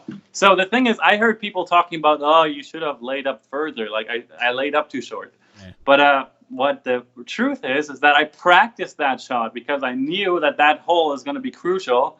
And I planned to lay it up short because then I can, first of all, throw a PD2, which is by far my favorite disc to throw. It's the most confidence I have with a PD2. And it's a whole hyzer line from there. And the layup is 100% safe. Like the longer layup is actually a tricky shot. Like it can go wrong, and if you lay up a bit too far left or too far right, like a birdie can get really tough. And I thought if I laid up short, I practiced that up shot a couple times, and I just had to keep it like a foot wider or a foot less wide, basically, and it would have like spike hyzered there to inside the circle. That was my game plan. And it's so ironic how the hole that got me into that position kicked me right back out of it. Yeah, because you hit the trees, fell down, and rolled straight back out of bounds? Well, it was one of these like where you like hit the stump on a hyzer and then like instantly rolls backwards. Ah, okay. And it rolled like at least 30 feet backwards. It almost rolled OB. Yeah. Yeah, there was it was somebody else heartbreaking at that point. And I talked to Kevin about it. I mean, Kevin was obviously there watching too, and I don't know, it really felt like I was going to do it. I was like, I'm going to sneak in every round and then win it on Sunday just to have the great story. But sadly, it didn't happen. And speaking of not only that event, but all of the live events, and even when we talk about coaching and mentorship and all of that stuff, I keep thinking about your dad. Your dad is very vocal and very active on social media. He's always chiming into chat boards and live chats and everything else. What are some of the conversations that you have with your dad and the support and that goes back and forth with him? Yeah, and this could relate to your contract, your negotiations, your moving, all of that. Tell us a little bit about that relationship. Yeah, that's a great question. When's the last time I talked to Dad? Hey, Dad, Must have- hi. Yeah, you can talk to him right now because we He's assume watching? we're gonna assume he's out there watching somewhere, or he'll It's watch like it on replay in the 3 in morning. the morning. Yeah, he'll probably watch it in the morning. So, hi, Dad. It's yeah. I mean, we definitely talked about the contract, obviously. Mhm. I'm pretty sure we talked about the car situation. And other than that, no, we don't really talk that much. Mm. I mean, I haven't been playing great at all. So I got a couple messages like, "Oh, what's going on? Like, it just seems like you're kind of unlucky out there, and you're not having fun. Like, what's wrong?" And I'm like, "Yeah, I mean, I'm still trying my best. I mean, I go out there and give everything I can in that moment, but either it works or it's not. Like, I hate saying it. It sounds like such a bad excuse, but it's just happened so much that to freaking be in the top 5, top 3, or win even, like, things have to go your way. It sounds crazy, but if things don't go your way out there, then it can be like actually miserable to keep trying, especially at the USCGC course, because if things are not going your way, you're not shooting under par. And then in the woods at the IDGC, same thing. If you're off by a foot, being off by a foot is worse than being off by 10 feet. Like, it's just stuff like that I was just like so close to being really good, but not good enough. I don't really want to make excuses for sucking, but No. I mean, We've all said that before, and sometimes on wooded courses, that you watch someone barely off the fairway kiss a tree and go 50 feet in the woods versus the guy who shanks it 3 feet to the right and somehow makes it 3/4 of the way down the fairway. There are, I mean, those are the ones you remember. Of course, the guy who shanks it 3 feet to the right and then gets hit by the first tree, you don't remember quite as often as the guy who gets lucky. I've gotten just as many great kicks as I've gotten. If there is something like bad kicks, then I've gotten just as many great kicks as bad kicks. Well, but back to my dad. Yeah, we don't really talk too much. Just every now and then. Yeah, he's basically just like a silent watcher a bit. Whatever happens on Jomez and you guys and Central Coast. I just want to give a huge shout out to you guys. You guys freaking killed it again this season. I mean, it's really changing the game, and you don't get appreciated as much as you're supposed to. But I really love it. Well, thank you. Thanks, Simon. That's very sweet of you. So I want to touch just back on what you were just saying. Talk about the level of play. I mean, you just said how tough it is to be out there, how it is to hang with these players, and then you have to almost follow that up with the people that are consistently finishing, and you have to say Ricky, you have to say Paul, Dickerson, and you have to say Dickerson. Those three all come to mind. Like almost every single weekend, they find a way to finish in those top couple of spots. Is that, what are they doing differently from you? A lot of things. Okay. They're just luckier. It's oh my god, it's you can't really put it all into a couple of sentences.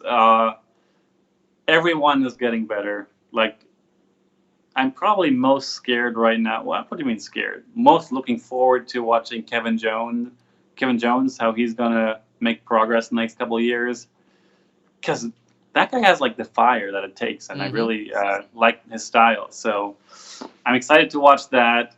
And everyone's like freaking machines out there. Like, one mistake is, it's getting harder and harder. You just need you just need some AirPods, like Kevin Jones, bouncing around the course. Oh, right. No, I'm actually against those. I think those should not be in play. Wow. I don't really care, obviously, as always, but I don't know. It seems weird to me. Like, why? Funny. I agree with you. Go on. Terry agrees with you. And we've talked about this on the show, but go on. Why are you not so to be clear, you're probably then not a fan of anyone listening to music or having some other mechanical distraction that they're using during the round. Is that a fair way to put it? Yeah, it's not really because I think it gives them an advantage or something. It's more like communication reasons. Like, sometimes you want to talk to someone or like trying to figure something out or like ask for scores or something, and like they don't hear anything. or safety reasons, especially in the warm-up fields. Like, so many times I've seen people with headphones that like almost get slammed by a disc and don't hear people yell "4," and it happens on the course too. Those are basically the main two reasons that I can come up with right now.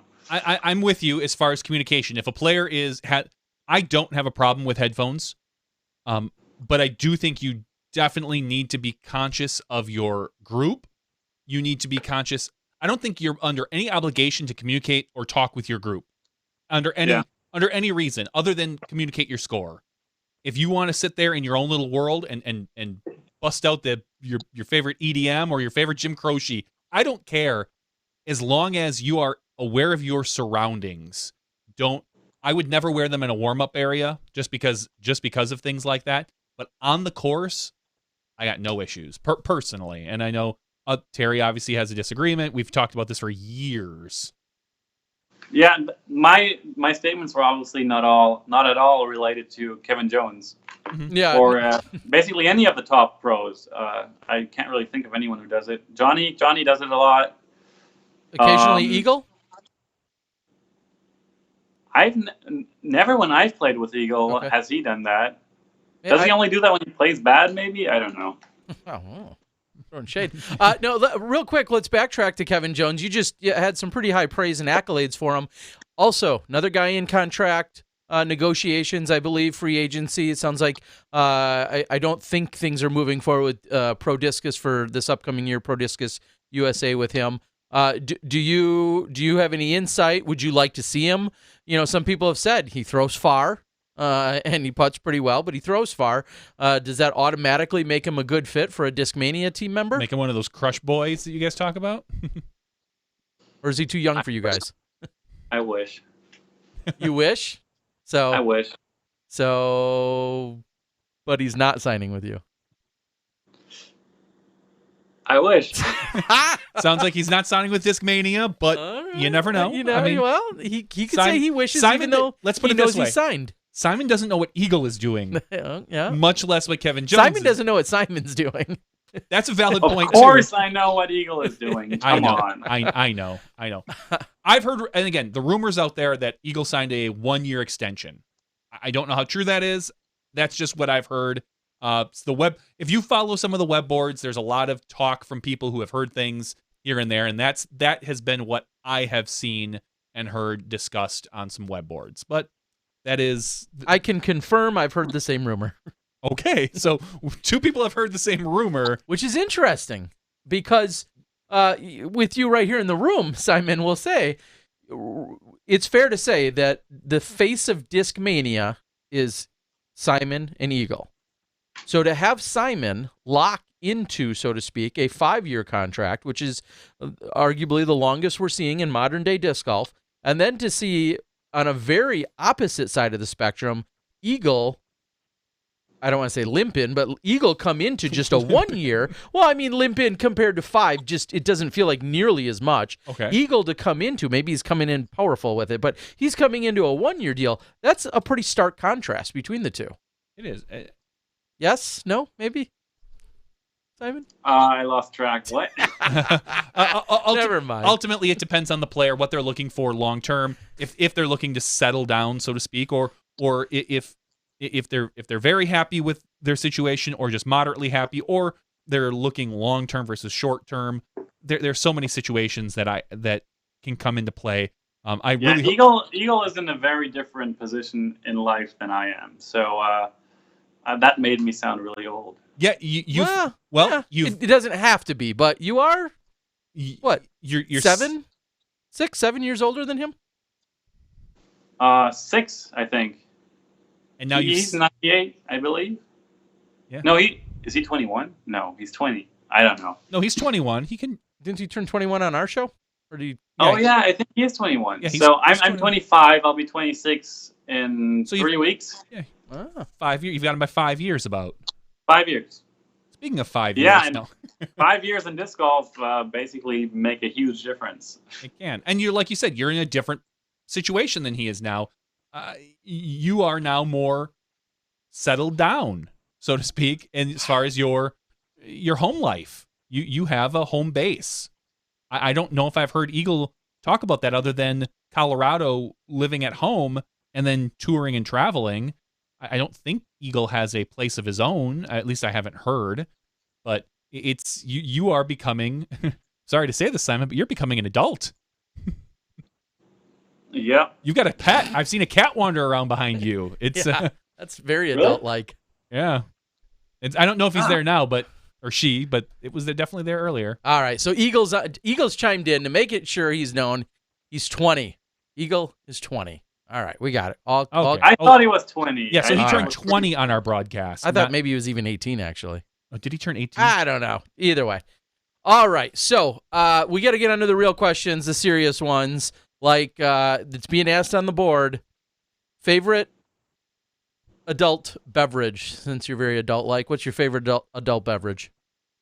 I actually haven't had a beer since Jacksonville, which I'm very proud of. It might sound ridiculous, but I'm trying. He's gone straight. That's been 9 days. Yep. He's gone straight to hard liquor. No beer. All right. Well, okay, Hey, so before you went have to dry, start somewhere. yes, before you went dry, what was your favorite adult beverage? IPAs, no doubt. Okay. When you're looking at the schedule for next year, do you even think about things like, oh yeah, it's going to go up to Portland and Beaver State Fling, and that's going to be in the neighborhood of Bevel Beer and all that kind of stuff? Do things like that cross your mind, or do you kind of just figure that stuff out as it unfolds? Did you think about next year's tour schedule stuff? No? Okay. All right, that's what I thought.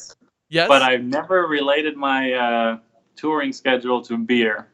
No, I Yes. I wouldn't imply that normally. It's just knowing that Bend in Oregon with Nate and Val, I think there's going to be a tie there next year that's going to maybe be a little bit more pronounced than normal. That's all. Yeah, there has to be. Like Yeah. I've never been to Bend. I've heard it's one of the most beautiful places to visit in the States. At least that's what Eagle says. He's a big fan of Bend, and I can't wait to go check out the new brewery. All right. So maybe you don't know, what do your tour plans look like for next year? I don't know if we've talked about that. Do you plan on hitting the road, or are you going to do more like what you did this year and just fly to the different locations and then fly home? God, I don't know how much I can show of this, but I just got my first American credit card. And I got it in the mail today Does it because have I found out points? Because, sadly, yeah, you don't really learn important stuff in school. mhm. But I learned that without credit in the States, you're like basically pretty useless in life. Mhm. So I'm going to start building credit, and then I'm a person here. All right. Adult lesson number 1. Uh-oh. Immediately go to their website, sign up, and do auto pay monthly, the full amount. Yes. Just do it. I talked to my banker about that, and she didn't recommend that. Oh. She said I can do it, but she didn't recommend it because just in case something happens with the system, or there's a little fault in something and doesn't get paid for some reason whatsoever it is, then that would be not good. No, do it, and and I wouldn't say forget about it, but you can always check it monthly and just know that it's going to be paid. It's so much smarter than looking at it a month later and being like, oh, how come it didn't auto pay this month? Or how come I didn't pay it? Oh, I forgot, and now I have a $37 late charge or something stupid. I don't know. I always set up auto pay, but that's just me. And Okay, was I at the next year's season? yeah, next year's season. What are we talking about as Touring. far as flights or travel? Yeah, it's gonna be a lot of flying and maybe rental cars here and there again. I don't know how much I can take the Audi on tour. I mean, that would be fun. But probably that's more for later in the season when the tournament's more on the East Coast. Other than that, it will be pretty similar to this year. Yeah. Do you ever put any specific expectations on yourself? Like, oh, I really want to win 3 Pro Tour events next year. I really want to make sure I win at least 1 NT, or I want to make sure I win, I'd love to win 2 majors. I mean, do you ever I think of that as like a score on a course where a lot of players will say, I don't think about a specific score, because as soon as you fall behind that, then you start maybe doing things you don't want to do. Do you ever think about that in terms of amount of events you want to actually win? That's been one of the long and deep discussions I've had with my mental coach, who's also Andy. Mhm. I think everyone knows who Andy is at this point, right? Yeah. Yeah. And it's always been like the question, like, what are your goals? Because so many, how would you call it? Successful people say that one of the keys to success is having goals, setting goals, and sometimes even like goals that. No, what was it? Sorry. Oh my God. Anyway, setting goals is extremely important, and that was always my extreme weak point. Is that like, what's my goal? My goal was always to have fun, to keep on smiling, to play well. But my goal was never. I'm never going to a tournament and say, "Oh, my goal is I'm going to win this tournament." Like that was never my style, like at all. Like I never even thought of it that way. The one weakness I have mentally is that it's extremely important for to win a tournament is to believe in yourself. That sounds weird because I definitely believe in myself, but if you believe that you're the best, if you're the best player out there and you are going to win the tournament, and like you actually believe it, you like don't just think about it, but you like actually believe that that's true, then that makes it so much easier to win and be the best. And I've always had a problem with, I mean, when I play in Germany, I can basically play my worst disc golf and I'm still going to win. That sounds really bad, but it's true. And when I play tournaments in Europe, I have this belief that I believe I'm the best. I believe I'm going to win because I believe I'm a better player than the other players. But when I play in the States against Paul, Ricky, Chris, Eagle, and all these guys, I struggle with actually believing that. I mean, I know I can win, but having this strong self-belief, that's what I'm struggling with. My goal every tournament is basically to play good disc golf, and I know that if I play as good as I can play, then I can definitely win every tournament. If you flat out, I say this about almost any of you guys in the top 10. If you play as good as you can, you will win. Period. Because I know that. and not that you can win, not that you can win, but you will win because everybody makes mistakes. So if you're playing as good as you can, you're not making very many, if any, mistakes. So you're going to win. Maybe you just need to start next year, like you said, with the European Championships, and you said you didn't necessarily enjoy the golf even though you won. Maybe you just need to set like 1 or 2 events every year and just say, this is the event I'm going to focus on. I'm going to put all my energy into winning this 1 or 2 event a year, and the rest of them I'll have fun. Torture yourself just a little bit every year. Yeah, it's not really that I don't enjoy the golf. Like I don't always enjoy, but 99% of the time I enjoy playing disc golf. It's way more important for me is the time before and after the rounds that I can do whatever I want to. And that times, because on the course I'm always focused, I'm always trying, I'm always there. Like I've played my entire life. Like throwing a disc is basically like I don't think about anything. It's just happening. I don't think about angles. I don't think about speeds. I don't think about what disc I'm throwing. It just happens because it's completely natural. I've been throwing since I'm 2 years old. Like it's like throwing a disc 500 feet is like me starting to walk. It's like just doesn't. There's no thought process basically. So it doesn't really matter how I feel out there. I will always be able to play well. Like this sounds really, really bad, but I've played some of the best rounds of my life feeling terrible because of a lot of fun. I don't think that sounds bad. And well, it just proves the natural and the instincts that you have, and then the natural abilities that you've honed in, throughout all these years. That it feels so, just that so natural. Second nature. Yeah. So I'm gonna go ahead and just take the worlds off the table in this case. But outside of the World Championships, if I said to you, Simon, I can grant you one win next year, one and only one, outside of the World Championships, what would that be? Or would you not care what win that is? Does the question mean I'm only going to win one tournament, or Yes. does it mean I'm only one's granted? What's that? Does it mean only one's granted or only one in total at all? Yeah, I'm going to say I can look into my crystal ball, and next year, Simon, you are going to win exactly one tournament out of all the tournaments you play. What one are you picking to win? And I hope you win more than that, but this is just a silly question I came up with. What tournament do I want to win? First thing that pops to mind is usually the right answer, I guess, and that would be defending the title for the Memorial. Okay. Wow, that over, like, a lot of people are saying Ledgestone, USDGC.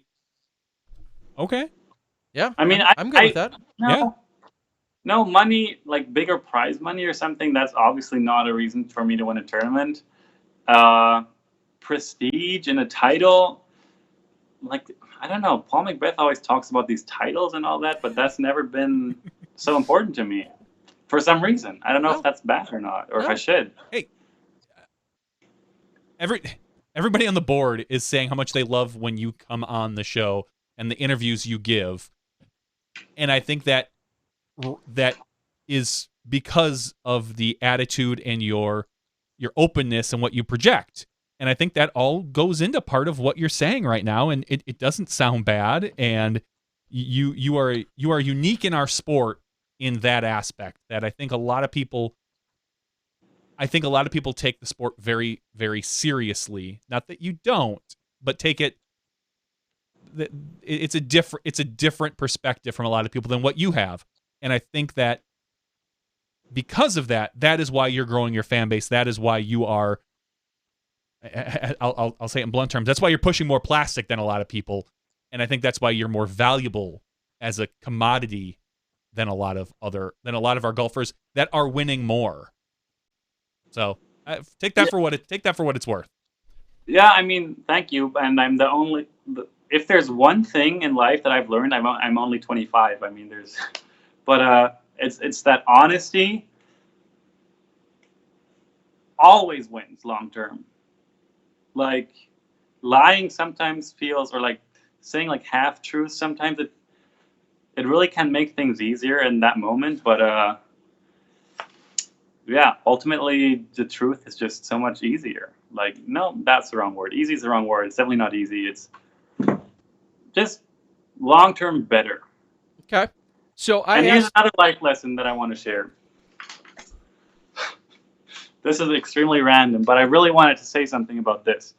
I bought this knife without any thought into it, but it taught me a lot of things. It actually taught me one thing specifically, and that this is an investment in health.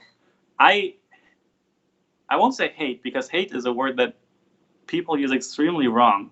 I dislike cooking, but this knife, I can say it was $180, which is insane to buy a knife for $180. Like, who does that? money. It's exactly. It's not. But this knife, it was like one of the nicest knives that I could find on Amazon. Like, I just Googled like best cooking knife there is, blah, blah, blah. And since I got this knife, all I want to do is basically cut vegetables. And it makes me healthier. It makes me cook more. And I would recommend anyone to invest in a good knife, because it makes cooking way more fun. Thank you. All right. I swear to God, Simon, it was about 4 days ago. I was having a conversation with somebody at work about knives and wedding gifts and stuff, because she had just had a wedding and she got like this, whatever, a knife set. It was probably like a $50 knife set. And I'm like, oh, it's probably the same thing I have upstairs. And she says, yeah, I have a really nice knife set. I said, yeah, how nice is it? She's like, it's really nice. And I'm like, okay. And she was saying like some of the knives were like $100 a piece. And she's like, they cut so nice as opposed to a regular knife. And I thought, wow, okay, that's clearly, and I would love, wow. I want to invest in a nice knife. All right. You are inspiring us like none other. I'm telling you, this is any kitchen knife that you own is like a freaking butter knife. like a ultimate disc, and this is a PD2. That's the difference. It blew my mind how fun it is to cut a freaking tomato. Did you use it? Did you use that knife to carve that pumpkin right there?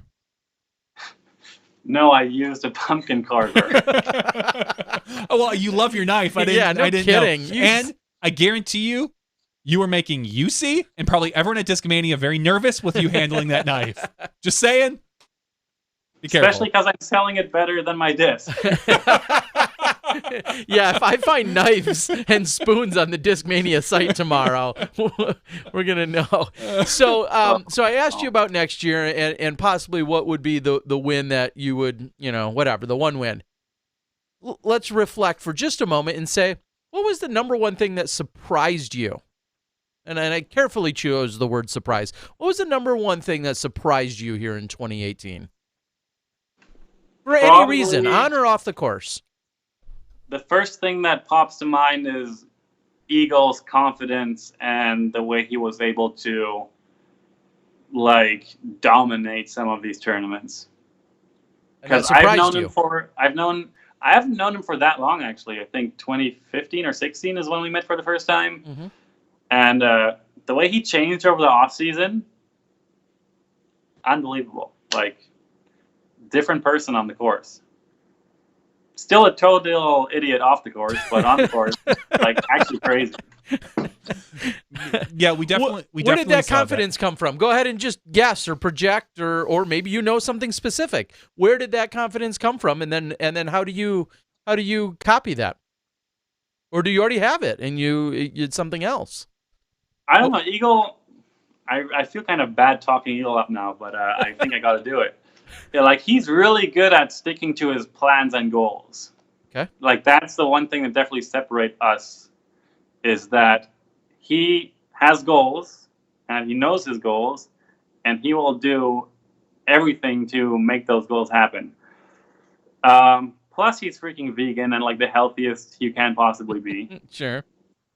And that's my excuse. If I were a vegan my entire life, then I would be as good. Really? So you think going vegan would do it for you? Yeah, I mean, you know the term metabolic age? Mm-hmm. When I started boot camp last year, my metabolic age was 38, and his was 13. Okay. Just so you kind of get a feeling for what nutrition can do to your body. Wow. Okay. It's scaring me to think what ours is. Yeah, exactly. I don't even want to think know. I should be dead then. That's probably not good. I'm retiring tomorrow. Every Big Mac will age you at least a year. Yeah. I don't eat Big Macs, so that's good. Well, yeah, then I'm safe. Yeah. Well, as long as that's where the threshold is, then I'm totally healthy. Forget the donuts that I eat, or the chocolate milk every week. No, the Halloween candy that I've put down the last day or so. Yeah. No Big Macs though. All right, Simon. So I think we're pretty well caught up. We hear of this crazy contract, which you can't give us details on. We know which knife we need to buy. We got your new car purchase, most of your plans for next year, the one tournament you want to win, the biggest surprise from this year. What are we missing? Anything else before we let you go?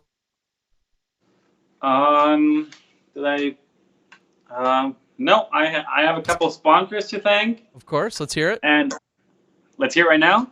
Okay, or whatever. Or yeah. whenever. We're in no hurry, Simon. You know us. We're going to be on for another 2 to 3 hours. So we do have to check in with Australia here in a minute. But yes, what else do you got? Yeah, my girlfriend started working yesterday, and our bedtime is around 9 o'clock, and we get up at 6 or something like that. So it's way past my bedtime. But anyway, I want to thank for the incredible support this year. Black Ink Discs with my nice lizard stamp for this year. Still available at blackinkdiscs.com. And I'm so happy I only have 3 sponsors. Maybe that sounds a bit little, but it keeps things simple, and I love them all 3. Grip Equipment has been honestly the freaking coolest guys to work with. They're so keen, they're so ready at all times, and yeah, I couldn't really be any happier with the bags and the discs and the stamps. and the $80 billion contract. So Yeah. I'm set. $80 billion. $80 billion. Hey, I do have a question to follow up on your grip conversation. We saw a grip signature bag of sorts for you at one point. I think I have one or two of those brand new ones stashed away in my storage facility. Is any talks, any hints or clues or exclusives you're going to tell us about that we're going to see some of that this year? Damn. Honestly, I don't know. Okay. Well, just say it's going to happen. Just tell everyone here it's going to happen, and then they'll have to do it. Everything that can happen will happen. Okay. Does your girlfriend get sick of hearing about disc golf? No, she's actually the most active person on Reddit that I've ever seen in my life. And she loves every single disc golf gossip there possibly is. She knows more about disc golf than I do. And, like, when I come home from a tour, then she basically fills me in on everything that happened and not the other way around. Oh, So we should have interviewed her. So she's a Reddit. All right, I'm gonna have to find her on Reddit at some point, figure out who she is, and then I'll be like, I know who you are. All right. Wow. Okay. Well, that's She doesn't post a lot. She just reads everything. Like, okay. she's a she's lurker. on Reddit as much as I'm on YouTube, basically, Huh. All right, which is too much. what are you looking at on YouTube? Like vegetable chopping or? I follow sports that everyone else think are boring, like darts or snooker, and I try to catch up with the German soccer league a bit, and I follow some YouTubers. Like Good Mythical Morning is something I really enjoy watching. I would recommend that to everyone. And what else? Of course, I watch disc golf videos whenever they come out. I've probably seen every one there is on YouTube. Because at the end of the day, I'm also a disc golf fan as the same time as I'm a competitor. Okay. Okay. All right. Final plug. I want to thank the U.S. government for accepting my application. Whoever was responsible for that, I owe you a beer. And I want to thank Audi for giving me a good deal today for the end of the month sale. And I want to thank IKEA for the extremely nice king-size bed that I bought. And all in all, I'm looking forward for the couple of weeks I have in November in Dallas and Vegas. And I'm pretty sure things are going to be pretty cool for the rest of the next couple of years. Awesome. I imagine they will be for you. Simon, will you join us again sometime? Yes, and I want to say that layups are for basketball.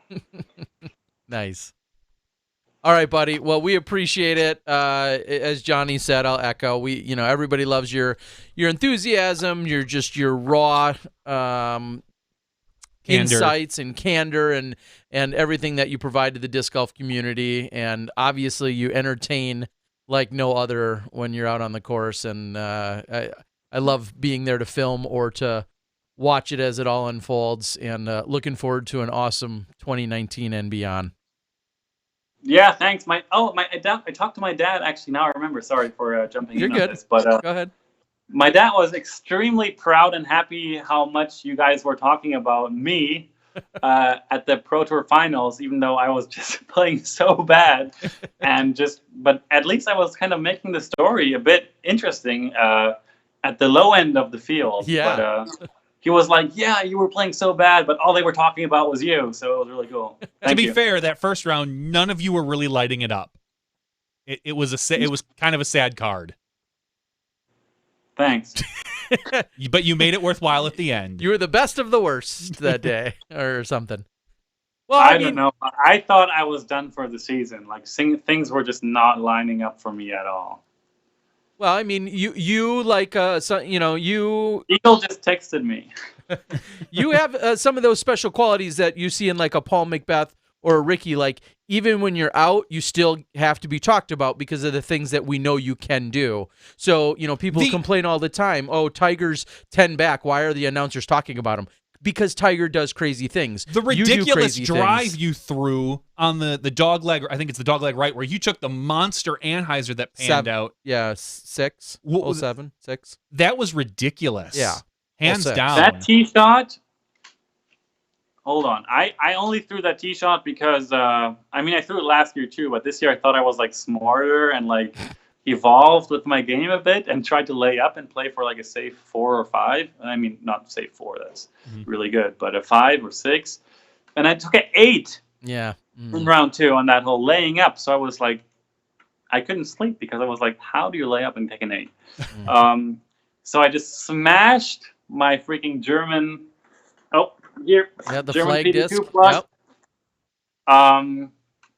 And I don't think it's possible to throw it better. I don't believe so. I don't think it's physically, without some crazy wind, I don't think you can get really much closer than what you did.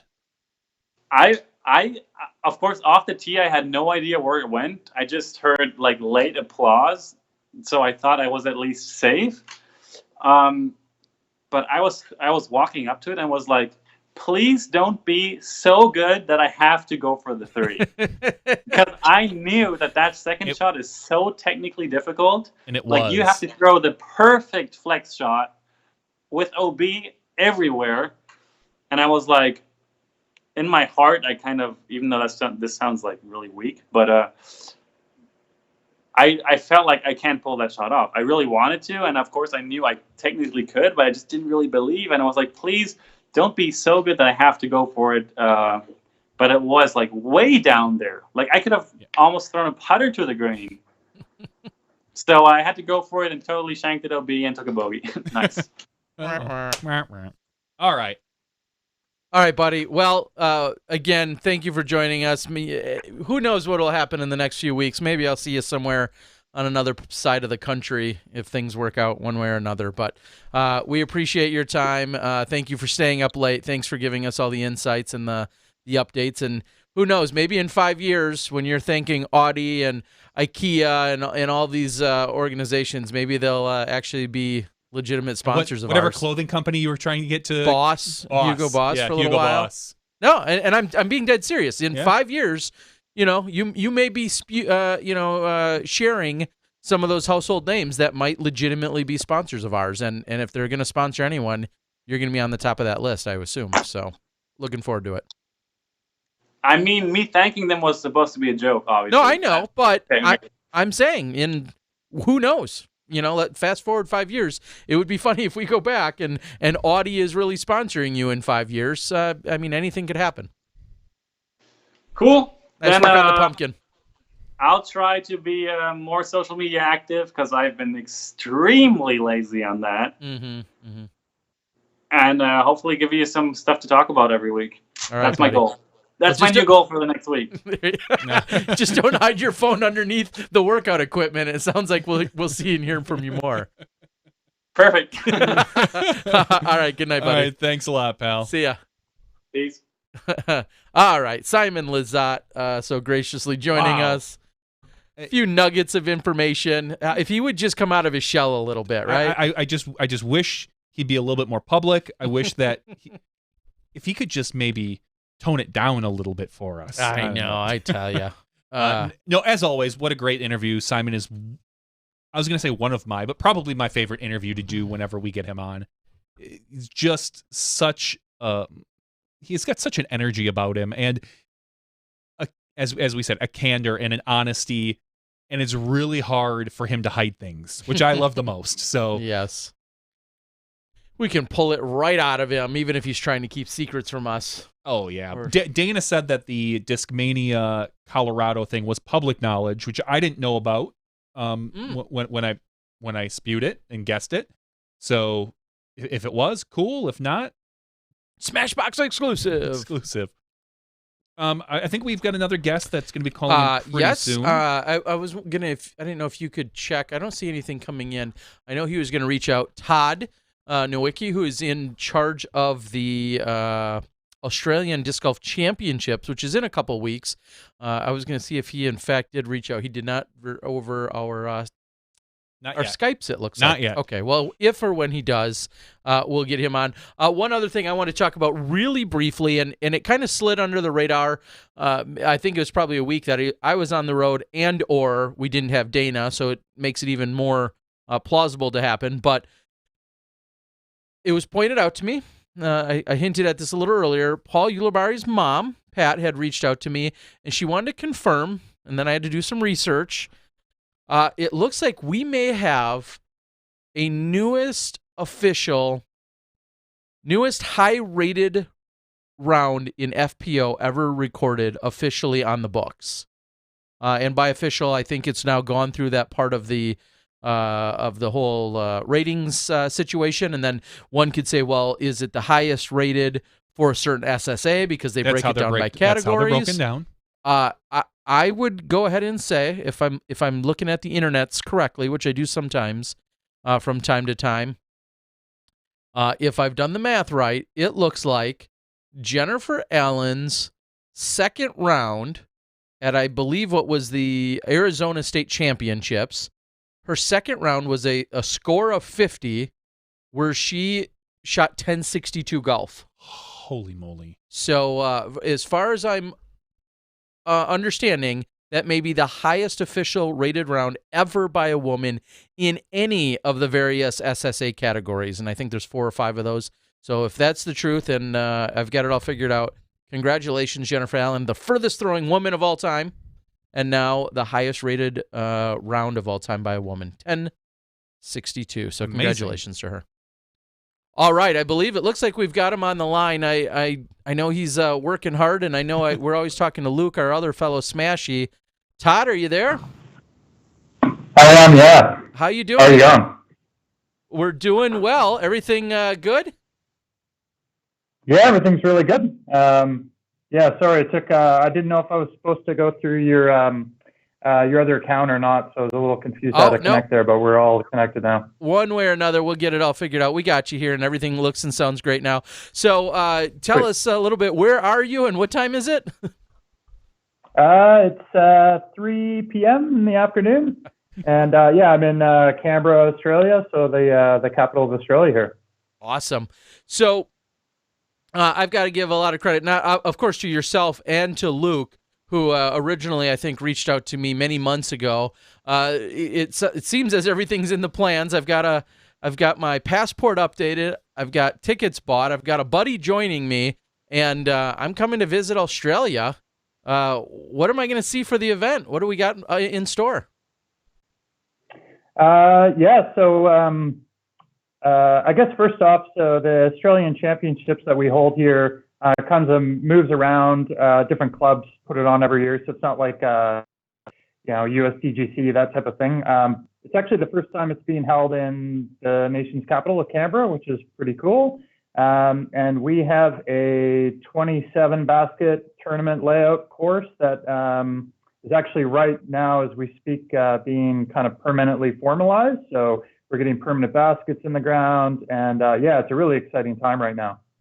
So is the 27 holes, if somebody were to go out there, say, in a month or 2 months, they'll find all 27 holes, or is it 18 and then 9 are being added just for the event, or how does that configuration work? Or is it permanent?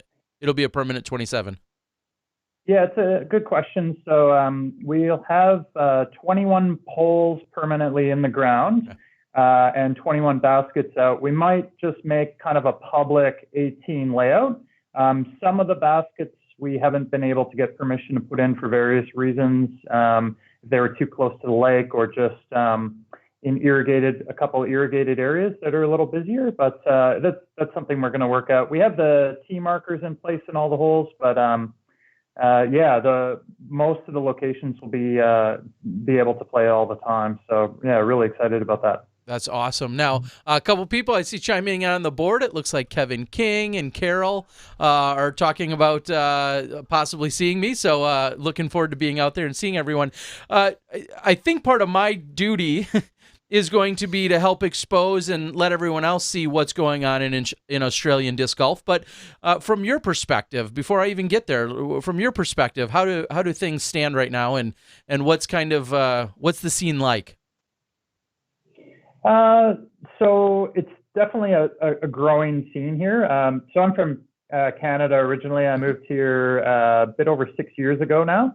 And when I first got here, we had maybe 25 courses at the most. We only had one course here in Canberra, and the scene was quite small. But since then, the numbers have just grown every year. I believe we're approaching. Last year we had 54 courses. We're moving up to probably close to 70 now this year. The numbers in terms of players at events and number of events being held have continued to go up. So kind of like disc golf all over the world, really, where it's just on the rise. And I think Australia is still a little bit behind in terms of that kind of momentum behind it, but it's certainly the momentum's there. It's just we haven't kind of reached that real tipping point, with the exception of maybe like Perth, for example, where the Aussie Open was held, and I believe they're approaching 12 courses now. Maybe Luke, maybe you can chime in on that. But yeah, they have a lot of courses, and there's just courses going all over the countries, and I think a lot of cities and municipalities really see the benefit and the just the cost benefit of it. It's so cheap for them to put in a course and so much good public use out of it. So I think it's really starting to catch on here, and yeah, just getting more and more events, and yeah, it's really, really cool to see. Awesome. And now, to be fair, as soon as I mention Australian disc golf, instantly everybody equates it, and I don't think this is a bad thing, but everyone equates it and says, oh, the Aussie Open, because obviously that being a major, that being on the world tour, it carried a lot of momentum and brought a lot of exposure to the Australian disc golf scene. I guess what's your take on what you're trying to do? I mean, the Aussie Open, by those definitions and those standards of being on the world tour, which doesn't exist any longer. Yeah, what are you trying to accomplish with this, I guess, is what I'm really trying to spit out. Yeah. Well, we're certainly not up to that kind of standard for this event in terms of payout and that, but like right now it's a PDGA B tier. We might be pushing it up to an A tier. Essentially, we meet pretty much all the requirements in terms of player pack, prizing. The payout right now is minimum 4,000 Australian dollars. I believe we just need another 1,000 in order to make that a PDGA tier. So we've been in talks about that, and it's just kind of crunching the numbers to see if we can do that. But essentially, from like the Canberra perspective here, like we're really trying to build this event into something bigger and making it an annual event at the same course. We have quite a few sponsors on board. So we got a title sponsor, Choices Flooring, who's really stepped up, presenting sponsor, which is Nature to Nurture, Essential Oils business. And we also have just many different hole sponsors, and a lot of people are really getting on board, and we really want to kind of grow that momentum and yeah, make this a really big event. And hopefully, I guess a lot of people say that and would like to see that, but I mean, we would certainly love to make this kind of a big event where we do get pros coming over from the US and all over the world, and really kind of put it on a world stage, because Canberra it's known as the bush capital. There's so much urban open space here. You could literally have 30 quality golf courses in a city that's 300,000 people. So it's and really central. I mean, this course is right on the lake, right in central Canberra. There's iconic views all around. It's got Parliament House, Black Mountain, the Arboretum. So it's just yeah, really, really good potential for a lot of good disc golf here, and I really see that and would really like to kind of show that to the world. So hopefully we'll be showing that in a few weeks when you're here. Yeah. Now, and is it fair to say that probably the number one challenge and why you're maybe even don't see a lot of international players, just the cost is, I mean, the cost in getting there, not necessarily the cost once you're there, but flights and such being relatively expensive. Would you say that's probably the number one challenge?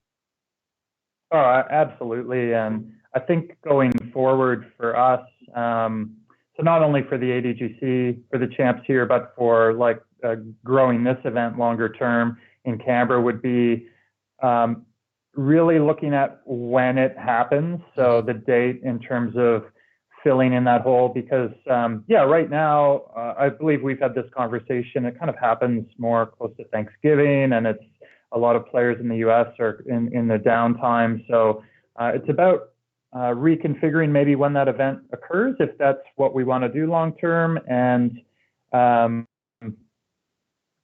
just kind of make it more of a holiday destination. Like, it is expensive to get down here. If we can make the payout a lot more, obviously that would entice more pros to come, because right now the highest rated player is just over 1,000 rated. So, if you're a 10, 10, 10, 20 rated player, you could come down here and, pretty much take it out. You're saying there's some easy pickings, huh? Is that what you're trying to say? Nah, Simon needs to show up, because he can just. And I think Simon Feasy is the highest rated player that's actually signed up. Is that right, or one of the highest rated? Did I see that? Okay. Yeah, that's right. So Simon Feasy, also Jackson Sullivan, who's a fellow RPM teammate. He's right up in there in the high 900s. And Patrick Robinson, who's the highest Australian rated player. He's just got on board as well. He's not on the PDGA site yet, but just registered the other day. So, definitely some top quality players coming. But yeah.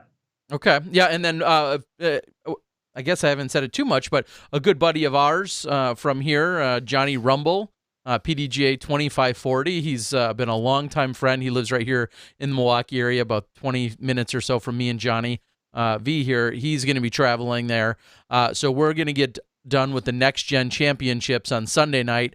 That night, I'll be taking a flight over to from Phoenix over to LAX, and then we go from there into Sydney. I think it's a 15-hour flight, and we'll be there throughout the entire week. We've got some other activities planned, and then, of course, covering the event. So we're looking at 3 rounds of 27. Is that correct on a tee time configuration? Is that what the plan is for the event? So 3 rounds of 27.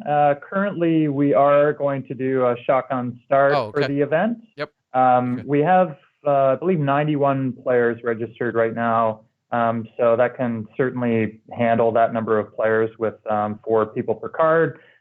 If we do go above a certain threshold, like I think we could maximum do maybe 120 players with some ghosting on some of the holes, because there's quite a few par 4s and 5s. So it's a par 99 course. It's about 4,100 meters, which in feet, I'm sorry. Yeah, okay. So it's a pretty long course, a lot of pars, 4s and 5s, and but yeah, so we can certainly handle that. So it'll be 3 rounds of 27. So the Friday, Saturday, and Sunday. Typically, we do final 9s here, but for this event, we're just going to leave it at the end of 3 rounds, and that will be the deciding who wins. So, yeah. Yeah, 81 holes of golf, I think, hopefully, should be enough by then, right? If you can't pick a winner by then, there's no point. Yeah, exactly. That's right. So I think to speak on one of your challenges about getting the other players, I think, we talk about it a lot on this show, that you have the season and then it starts to wind down. And now in the last few years, the season is somewhat extended as we're pushing now into mid to late October.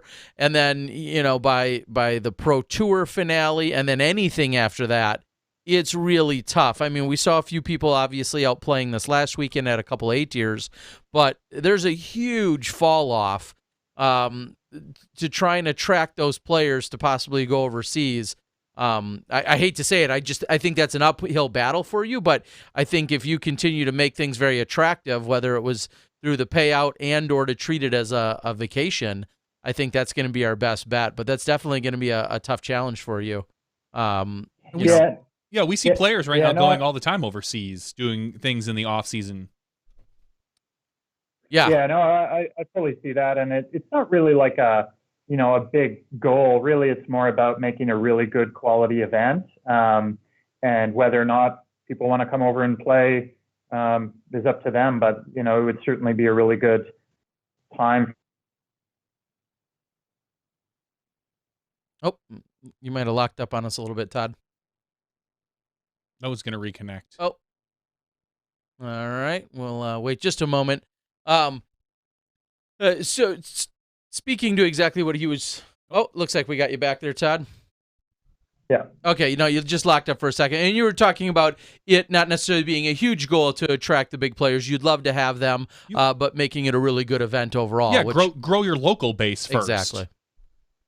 Yeah, absolutely. So, that's what we're trying to do. And, just really happy where things have been going. I mean, I first went to the park at Weston Park where it's being held about 5 years ago, and just kind of dream like this has to be there has to be a competition level course here. And so I've been working on different layouts in this park for a long time, and it's just kind of all culminated now. We've had 2 events there. First was we did an 18 basket course there, and then early in February we did a run through of what this course is going to be. Just had some opportunities to make some tweaks to it, change the basket location slightly, change the tee positions, look at the stats on the holes to try to create more scoring separation in that. It's really cool to finally seeing it really all come together, and so the fact that we're putting permanent poles in the ground right now is just a testament to all the work that's been put in and how good that is. Yeah, and obviously tremendous effort. I certainly, as a TD, know all of that. Now, how did it come about for you? Not only did you, I think you said you moved there about 6 years ago from Canada. So what brought you to Australia? And then what got you to a point of saying, hey, I want to run, a really big or successful event here? Well, first question, I guess, was kind of moved through work. My partner is a marine geologist, and it's kind of the hub here. There's the Geoscience Australia. So that's how we got to be in Canberra. And sorry, what was the other question? Then what made you say, oh, yeah, I'm going to move here, and then I'm going to run, a big successful disc golf tournament? So when I moved here, like in Canada, I did play disc golf. I played a bit of ultimate, but I wasn't super into it. I've been involved in a lot of different sports for a long time, particularly adventure racing, mountain bike racing, but adventure racing primarily, orienteering. And when I got here, I kind of needed a bit of a break from that. And at the same time, my brother really caught the disc golf bug, and he came over just as we moved, basically, and was like, dude, there's a disc golf course 5 minutes from your house. So we went down to the course, we played. I ended up meeting some people there, got involved in the scene a bit, which was very small at the time.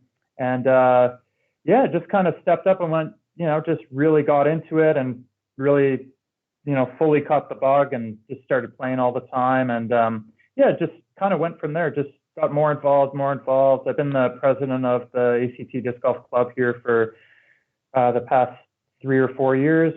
And just growing tournaments, getting more people involved. And our club itself has just continued to grow. We just have more members, more things happening, getting grants to put in new courses. So we got a new, really good kind of beginner-friendly course that we put in that's so many people are playing, and it's just really taken off. So, it's just been a lot of, stepping stones to get here, really. Like, we really needed that beginner-friendly course, and we have the other course, which is a bit more moderate. And then, really need to kind of get those base courses in before you can get more of a longer competition course, I think. Yeah. We're still going to work on those shorter courses and try to build the base and do that. And that's definitely a longer-term goal. To actually have a competition level course, and to have a course where we play on the same course every year, because it doesn't really happen here in Australia. Like, there is no, like I said, there's no USDGC style event where everyone looks forward to it every year and goes to that event. So we really want to create that kind of atmosphere around around this course and event. So, yeah. Well, and you had said in Canberra there, if you could get to a point where you have a dozen or 2 or 3 dozen courses in that specific area, I think of that as like our Milwaukee area in Wisconsin. When I had moved here in '96 or so, we really had 2 main courses that were played, and then it just continued to sprawl out. Every single year we're getting more and more courses in the area, and you see the player base, and obviously we have almost 1 million people here, but you see that player base just continue to double every single year with so many people getting involved. And having the courses, it sounds all too obvious, but having plenty of courses to choose from is a good way to get that going. Oh, absolutely. So thanks to Luke, I have an itinerary in front of me, and I'm looking at a very busy couple of weeks, and I'm honored, and I'm flattered, and I'm excited, all of those things to travel there. I've never been, and I see some things on here about checking out other courses, doing some sightseeing in Sydney. He's got a wine tour on here. I don't know how good of an idea that is for me. Now, wine tour. Sorry, are we losing him? Yeah, that's fine. Okay. So I was reading down this itinerary of all sorts of things going on, including some Spirit of Tasmania, some touristy stuff. So I guess I'm already looking at it as, yes, disc golf is obviously going to be the focal point here, and checking out the various clubs and the scenes. But if anyone goes there, they've got to make the most of it and take in everything they can besides just the disc golf. What would you say is something that's on this itinerary, or something that's just a no-brainer that I have to make sure that I keep carved on my plan here? Is there anything that jumps out at you when you're talking about people coming from North America, Canada, or wherever? Hey, when you're here, these are, make sure you leave a day to do this. Is there anything that jumps out at you? Well, definitely hitting up one of the beaches down on the south coast here. They're just some of the most beautiful beaches in the world, in my opinion. And a lot of them you can go to and almost have to yourself. Rocky headlands and just really secluded, beautiful beaches with kangaroos jumping around, and just beautiful. So definitely try to see some beaches would be nice if you're in the beaches, but I would highly recommend, and I know you're going already, but going into the snowy mountains. So you could go up Mount Kosciuszko, which is the highest peak here. Most people don't think of, big mountains here, but you get in the mountains, and Kosciuszko is 20, someone will correct me, but it's around 2,200 meters. So again, that's around 7,000 feet, something like that. Yeah, and that's a really cool area as well, just in that the disc golf scene there has the one course went in, and I went in, checked it out like 2 weeks after it was installed, and counted like 50 people going through in an hour, which was just, that really put the light on in my head, going, we need a really easy kind of course to get people, hooked on it. And that's really what's happened there, because now there's 5 courses in 15-minute drive, all Jindabyne and going up toward Threadbow. So that's just a really nice area. There's really fun courses to play, and just really beautiful as well. So and I know you're going there, so but yeah, just that area is really beautiful. Definitely check out some beaches, and I know you'll be in Sydney as well, so you'll probably see the Opera House maybe, and those kind of iconic. And as he was talking about Sydney, I was just looking at my itinerary again, and it shows on here Sydney Disc Golf Course in the AM, Morissette Kangaroos. I mean, there's kangaroos on my itinerary. That sounds like a pretty good trip. When I've got, I was just saying, I've got kangaroos are actually on my itinerary. So awesome. Well, there'll be no shortage of them, like on the Weston Park course. So we may actually have some small delays if there's kangaroos. You've out never on the had fairway. a kangaroo delay. No, I've seen moose. I was very blessed with Thad and the crew up at King of the Hill in Alaska. Lots a year of or deer two around ago. here in general. Deer, moose, but now I've seen a bear or two. I saw a snake this weekend in Florida, but nothing that was holding up the play. And yes, I would be ecstatic to have some kind of delay due to a kangaroo sighting. That would be awesome. Oh, they'll be in the footage, like guaranteed. You'll have Awesome. holes that they'll be on the side chewing away, and yeah. So yeah, and the other one would be early morning, but hot air balloons. We had like this tournament in February during practice in the morning, had a hot air balloon come right down in one of the middle of the fairway on one of the big par fours, and but that being said, it's yeah. I mean, I don't foresee any major delays or anything, and the kangaroos are pretty minor. You can just kind of shoo them away, but and usually they're a bit more dusk till dawn. So like a permanent course there in the future, I think we literally will have to have signs saying, please don't play, try not to play too late, getting toward dusk or dawn, just because there'll be a lot of kangaroos, and please don't hit them or skip the hole because there's certain holes that the kangaroos are there. If you go play after 5, 6 o'clock, there's a herd of 30, 40 kangaroos that are hanging out. So and they're not always the friendliest. They're not always friendly kangaroos. These ones are pretty docile. Are they? Like, Okay. You can get very close to them, and they won't do anything. They're Awesome. pretty chilled out. All right, so that leads to my one of my final questions. What's something? What's a touristy or a travel mistake that you can warn me about now? Something that you guys shake your heads at when people come to visit. What's something that I should absolutely not do, or maybe something I should prepare for, or whatever? What's on that list? I actually don't know. I mean, all right.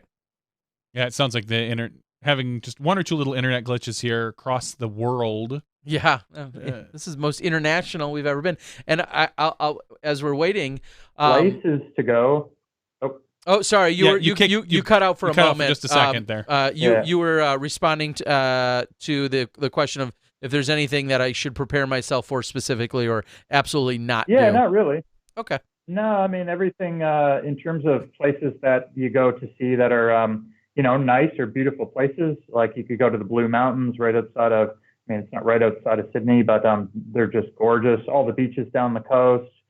And then in terms of, museums or that type of thing, like in Canberra, we have National Portrait Gallery, the War Museum, the National Library, or the Gallery, and museum. There's just a plethora of different large-scale things you can do, and they're all free. So if you really don't like them, you can just leave. So it's there's a lot of really good quality things to do around. I can't really say no to any particular thing, like any tourist trap or anything. Okay.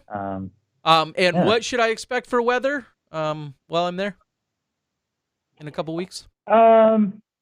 It's so we don't get crazy hot weather here compared to the rest of the country. I mean, in wintertime, we actually do have winter. Like it can get down to this will be all Celsius, but like -5 degrees. So it can get below freezing and up. But I think in end of November, we'll probably have daytime temps of maybe up to 35. So it could be quite hot, but it's also a very dry heat. So in my opinion, it's very, very manageable. Like you never just kind of dripping sweat like you do in, a tropical high humidity kind of place. I grew up in Canada and outside of Toronto, and there in the summers, it might be 30 degrees, but you'd have 90% humidity because all the moisture picking up off the Great Lakes, and whereas here it's just bone dry and hot, so, which I like. So pretty good. But hopefully the weather is nice and we don't get too much wind. It is quite a windy place here. Could be like Chicago, kind of the windy city. Yep. Where it's just it's pretty rare to have a round with no wind, and you can have some pretty high winds sometime. Which there's a lot of trees in the park, so it wouldn't completely affect all the holes, but there could be certain holes, particularly one right on the end of the lake. It's right off the beach, which you could have a lot of wind on, and it could easy hole, but it could turn make it much harder if you have a big wind coming down the lake. Awesome. Well, I am super excited. I'm going to put it in the chat right now. There's a direct link that I can put up. I think I have super chat capabilities, so I'm going to put one out there for anyone that wants to be able to click on it. There is the Facebook page, and I think that should work, at least for the Facebook page for the event. Oh, let me actually put it in there correctly. That would help. So anyone that's logged in, you can take a look, and we'll put it out there in some more places. Yeah, I'm looking forward to it. I'm super excited. Again, I'm flattered and I'm honored that you guys have reached out and to host me in any capacity to come take in all the action. I hope I can do it all as much justice. This will give me a great opportunity. We're excited to cover the rounds and get the footage of the golf out, but I'm also excited to maybe broaden my horizons a little bit in more of a travel vlog style videos that people will be seeing, and this will all be on the Disc Golf Guys channel. So super excited to do it. Anything else you want to share before we let you go? Well, I'll just go on and say that we're super honored to have you down, and yeah, really excited to have you. Yeah, I think it'll be great, and I'm sure you'll be very well received, and people will look after you. And I guess I just want to say for the event, so the event information is on, if you go to australiandiscgolf.com, you can go to the events, and the ADGC page will there has all the events, all the information for the event. Also, there's a Facebook page set up for it, and the course map isn't on there yet, but it should be within the next couple days. And also, yeah, just stay tuned to there if you are interested in the event and want to see what it's about and look for more information. Everything's on there. So yeah, and again, just thanks very much for having me.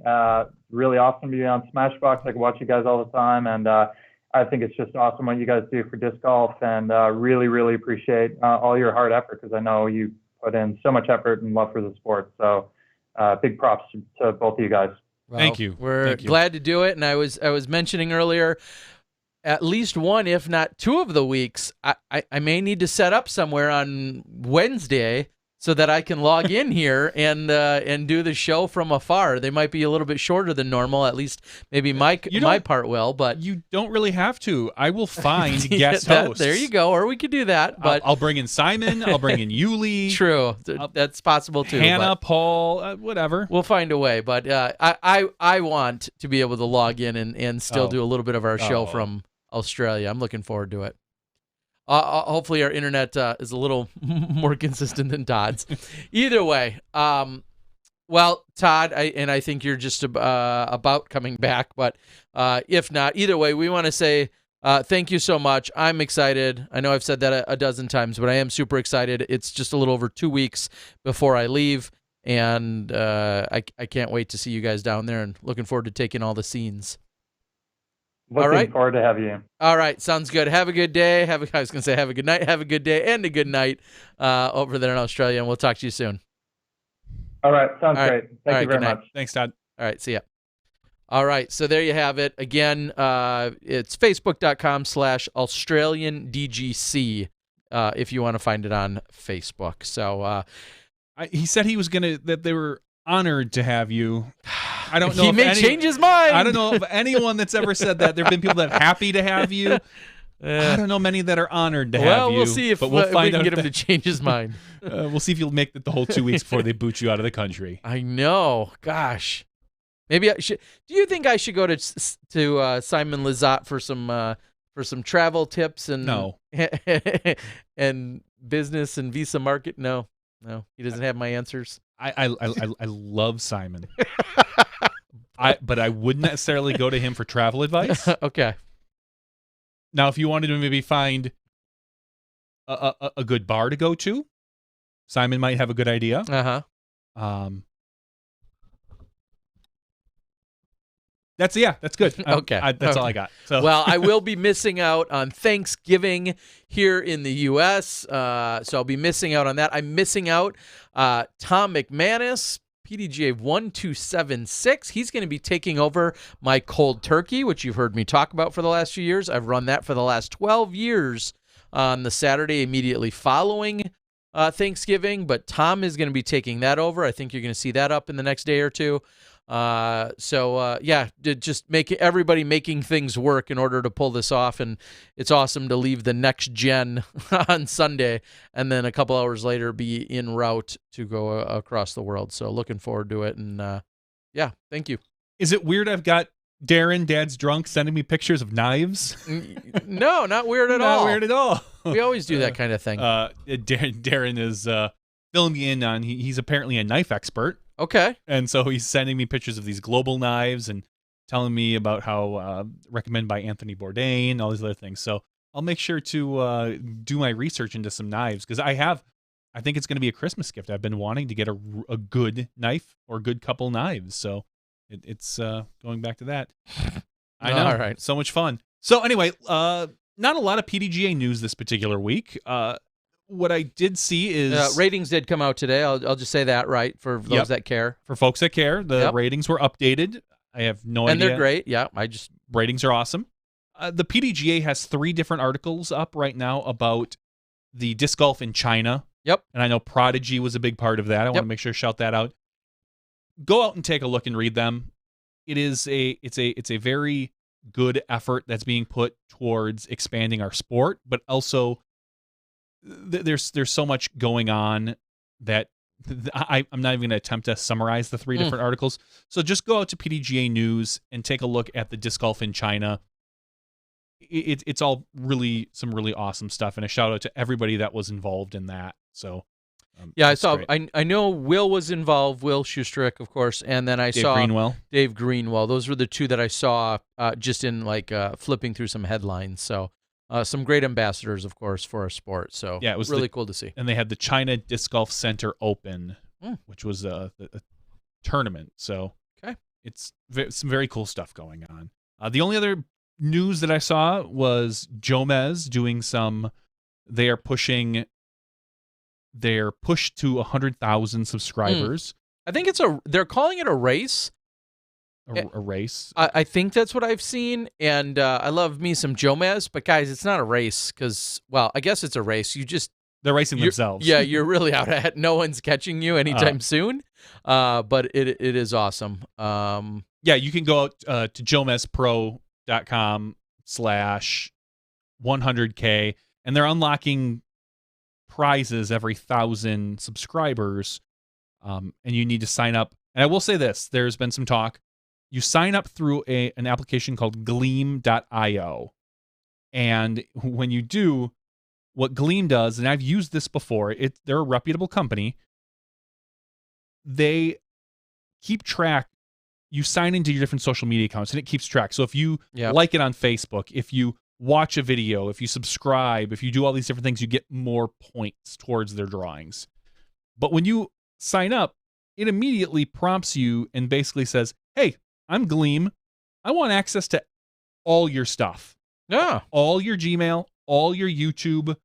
I want, if you read it, it says, I want access to view, delete, make comments, add videos. I mean, it wants the full gamut for YouTube. Wow. It's a little bit scary. It's a little bit scary and a little bit daunting.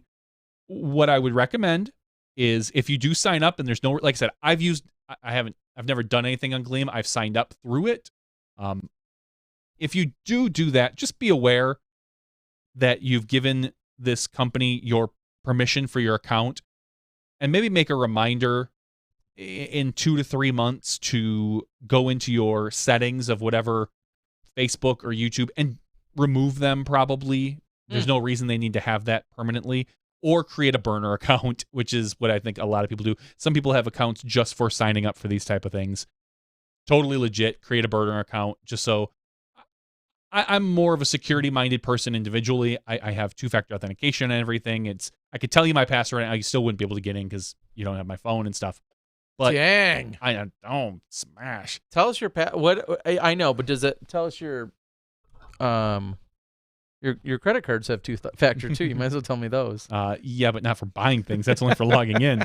So anyway, just be aware that when you sign up for anything for that type of stuff, just to maybe make a reminder to remove yourself later or do something like that, because it can be scary. And they have all these. I just today I went through their website and I looked at all their terms of service, and they all, who doesn't? They're all pretty up and up. Well, there was a big discussion about it on one of the boards, and I kind of wanted to be a little more up on it. And I have used the service before.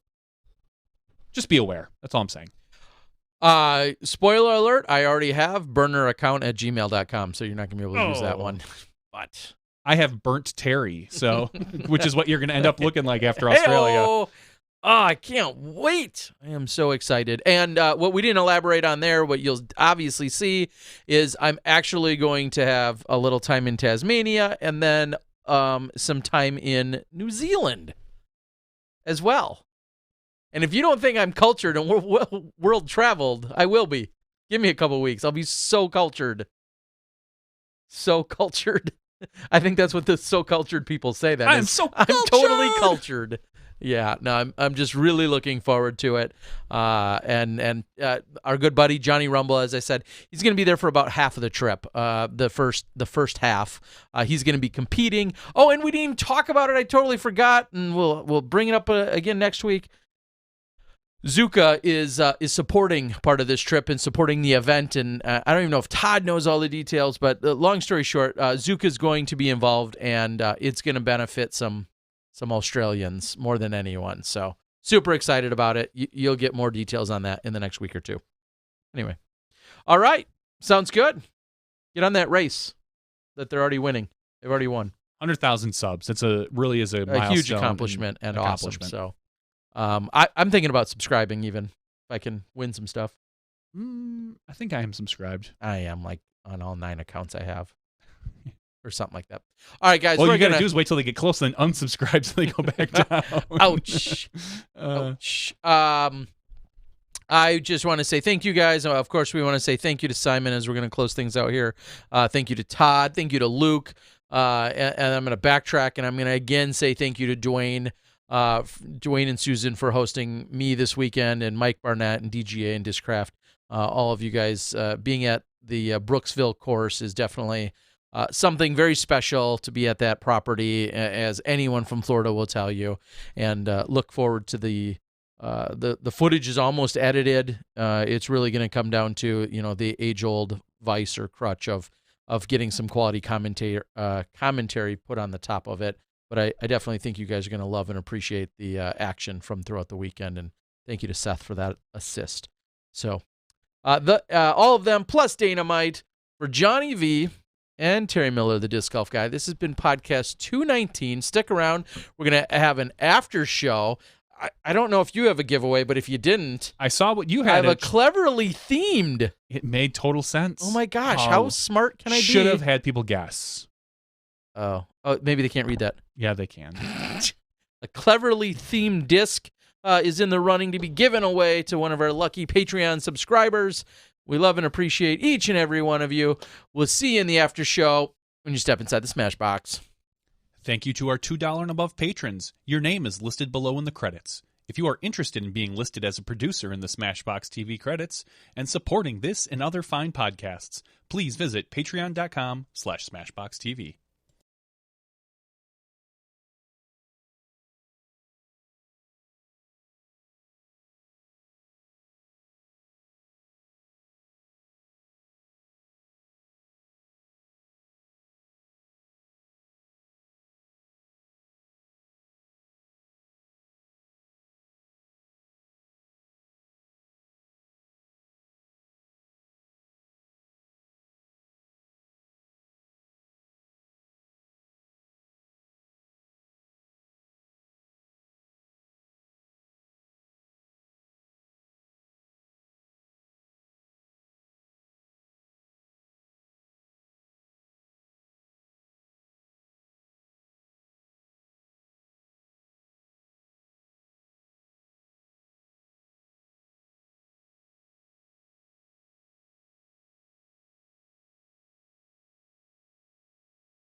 Hello, everyone, and welcome to Smashbox TV's 219 After Show.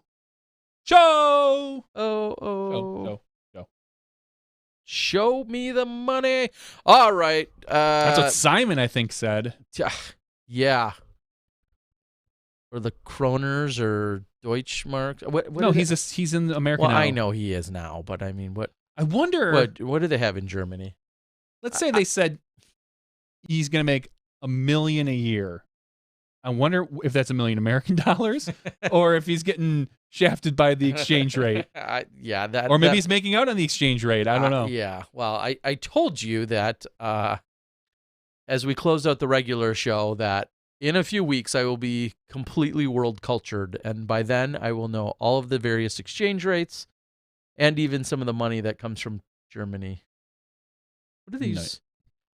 Yeah, okay. There's other side jokes I won't go into. All right, so we are here in the after show. As always, we make no guarantees about what you will or won't hear. It will be disc golf related sometimes, but sometimes not. Don't make any promises. We usually have a giveaway for our Patreon supporters and subscribers, and yeah, we make no promises. So here we are. I wanted to just touch on real quickly. I wanted to publicly thank Hannah Macbeth. This weekend, I was fortunate enough to share a residence with the Macbeths. I thanked earlier Dwayne and Susan Reeder, who again put us up about 30 minutes from the course. And Paul and Hannah were staying there. Paul stayed there back in March when I was there as well. And one of my biggest takeaways from the weekend was Hannah and I, after dinner on Saturday, after realizing that Paul cheated on the course to his card mates. Go listen to the regular show if you don't know what I'm talking about. Cheater. He's a cheater. Not even pumpkin eater this time of year? Pumpkin eater, that would have made sense. But Hannah, as I mentioned just before we went live tonight, I think Hannah has put more thought and energy and effort into our podcast than we have. And for that, I thank her. She had some very, very concise and specific points. Some were recommendations, some were accolades, some weren't accolades. But I really do appreciate her, just ultimately her frankness, but also she kind of broke down what she likes and dislikes about any given podcast. And I guess to our credit, she said, I think people pretty much know what they're going to get with you guys. She's right. We're probably not evolving or changing too drastically. I think one of the takeaways kind of maybe hinted around the idea of having a little bit more structure from time to time, which we've even talked about. We don't disagree with that idea. One of the things that she had mentioned is that she's a big fan of people having opinions. And she even said, I've got an opinion for her. She Mind your even own said, business. it may be silly if someone says or specifically calls me out and says that, I'm the reason that Paul's not playing well because he got married or whatever. She realizes she's in that position where she certainly could be up for conversation, or her relationship is, or whatever. But just the fact that people have opinions, and she likes people to have an opinion and then to back up or support why they feel that way. And I like that too. I thought that was great. I honestly, and I know we do a lot of interviews and we talk to a lot of players, and there are times we said we're not always the hardest hitting. Correct. Because we want a relationship with the player, and if it's not always in our best interest to come at a player like that, I much prefer our interviews with Simon, where we can kind of dance around the subject and have fun.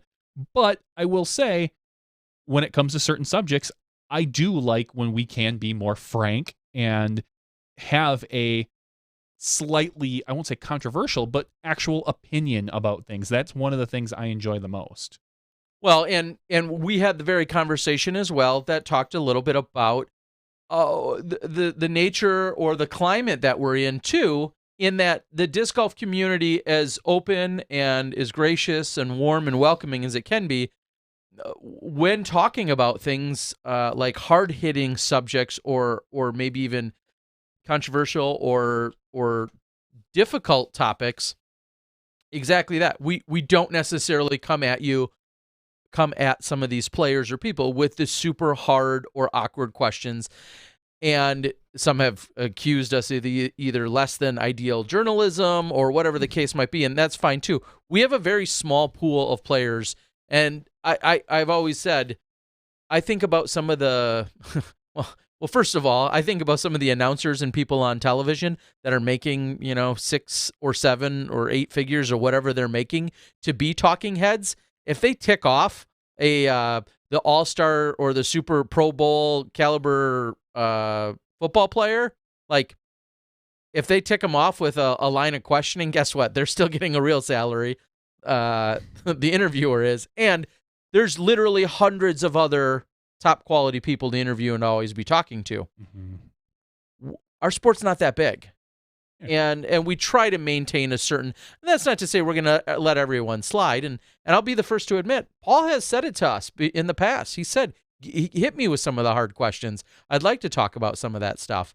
Simon, earlier today, I said, we want to talk, when we talk about contract, we'd love to get some specifics from you. Please let us know what you can talk about. And he basically said, well, I can't talk about a lot of the specifics. And so it is what it is. I mean, we can only get so much sometimes too, even if we do want it. Yeah. Again, it comes down to my thought in that I would love for the players to be more open with it. And I do think that a lot of the players talk behind the scenes, and I think a lot of them know. It's just not necessarily public. But I do really wish that would be a little bit more public for the players' sakes to help. I'm not anti-manufacturer by any means, but I am pro-player. And I think that it would, I'm not a pro player, but I am pro-player. I think that it would help out in the next couple of years when you see these things. Because, again, let's just say Simon's making $1 million for 5 years. I don't think he is, but let's just say that. When Eagle goes to renegotiate, he now has a base to say, hey, look, Simon won the Memorial. He took second or third at these events. I won 3 NTs, or 4, I forget. 3, I think. And the tour finale, or not the tour finale, but the NT point total. Yeah. I think I'm worth this much more than Simon. Sure. Or if it's, or as I said, it's not always about your wins and losses. It's about the plastic you push to. Or he can look and say, hey, my disc is selling at this rate versus someone else's who I'm guessing I don't even think they probably know what each other's discs are selling. I'm guessing that's a manufacturer thing. They probably know about what their own is and use that as leverage because I think it helps them in the long run. It will push up salaries for all players. And it's which may hurt the manufacturers. Sure. Yeah, which is, I think, the biggest takeaway. And I totally agree with you. It helps the player learn more and negotiate better, and that can be considered code for that hurts the manufacturer who then has to shell out more. It can. So we'll see how it all unfolds. And what I think is also interesting too, because these have become so popular, I think it's worth discussing. Players are more commonly receiving either signature discs or some form of tour support fundraiser discs, right? Having a disc, and I think I talked to Steve Rico about this just a couple days ago, having a disc 10 years ago meant something completely different than what it means today. Because essentially, in order to have your name on a disc 10 years ago, you had to be a world champion. You had to be a world champion. That was, unless somebody can think of some other examples, I can't. 10 years ago, what year is it? 2018, so 2008. Yeah, unless you were a world champion, you really didn't have your name on a disc. And even to the fault of, or the accusation of some world champions that were world champions but still didn't have their name on a disc, which was, some of the considerations by a Val Jenkins at one point, by a Des Redding, and a few of those players. Yeah, it's understandably.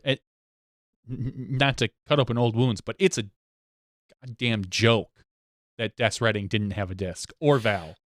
Okay. I mean, so, and I know that's a long time ago. It's a different time period than it is now. But just saying in general. yes. So, but now fast forward to today, and you see we've run commercials for, and you see a lot of these players.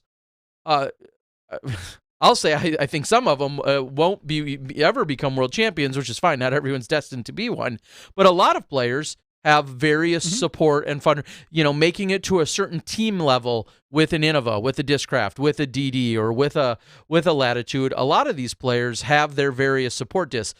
So a long-winded way of what I'm also getting at is it's interesting to see as certain discs sell, because what I want to know is, and there's no way to, this is totally hypothetical or rhetorical, would a Sexton Firebird, and I'm going to use him as one of the prime examples, would a Sexton Firebird sell as much if it weren't a Sexton Firebird? If it was the exact same Champion Glow Firebird that flew and was that disc, but a different name on it. I'll throw another team member on there, a Conrad or maybe a Coling, who's more prone to maybe to throw a Firebird than Conrad.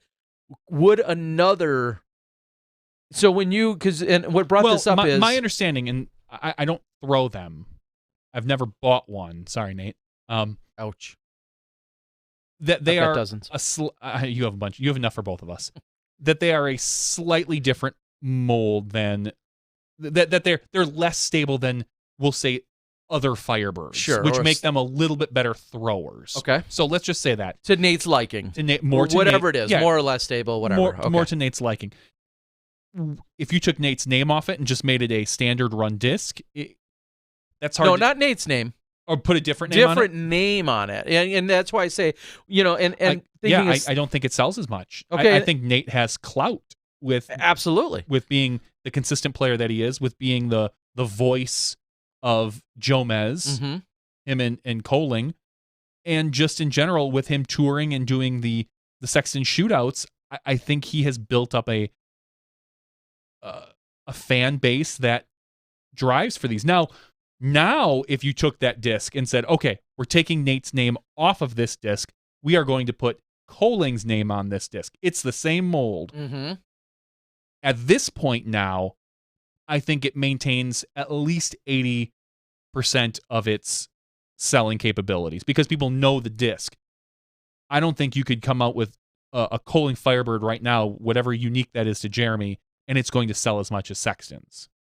I just don't think it is. Well, and what brought up this whole conversation was, and I know you were just giving an example, but I think if Simon would, I'll throw it a PD, and I apologize, I don't know all of Discmania's lineup, but if Simon is selling a PD and 100,000 of those sell with Simon's name on it, and if Eagle chose an MD29 and 60,000 of those sell, is it, you're just not comparing apples to apples because of driver versus mid-range. Yeah, a driver versus mid-range, or just a mold that is more popular. And that's the really long-winded way that I'm getting at here is I think about Sexton in that situation. Like, Sexton is a lovable, successful, amazing individual, and this disc is very sought after.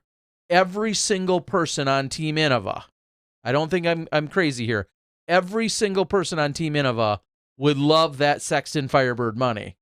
Because that disc does so well, and I'm going to go ahead and say it far outperforms. But I think if there was a Sexton Shrike, and I'm not ripping on the Shrike, it wouldn't be nearly as popular though. Correct. So it's like he has this perfect, but I think mix. I think if you put his name on a Sexton Rock, I think if you put his name on a Sexton Destroyer, Dart. T-Bird, not a dart. Dart? Not a dart. Why not? Because it's not nearly... Whale? No. He throws the dart in the whale. I know he does, but those are not... That's my point. Those, he didn't... He got the magic combo is what I'm saying. No, what I'm saying is that the Firebird was already a popular disc. It was already a sought-after disc. You're putting his name on discs that are not nearly as popular. So he got the advantage of, hey, I'm going to come in and put your name on a already popular disc, and he made that popularity explode. You couldn't put it 3 years ago, whatever his first year it came out, 4 years ago. You couldn't put his name on a dart, and then right now we're saying, oh my God, the dart is the biggest selling disc. Now, you put his name on a rock, a T-bird, not a leopard, a destroyer. Those are popular discs that I think right now, if 3 years ago you put his name on those, we're talking the exact same discussion right now.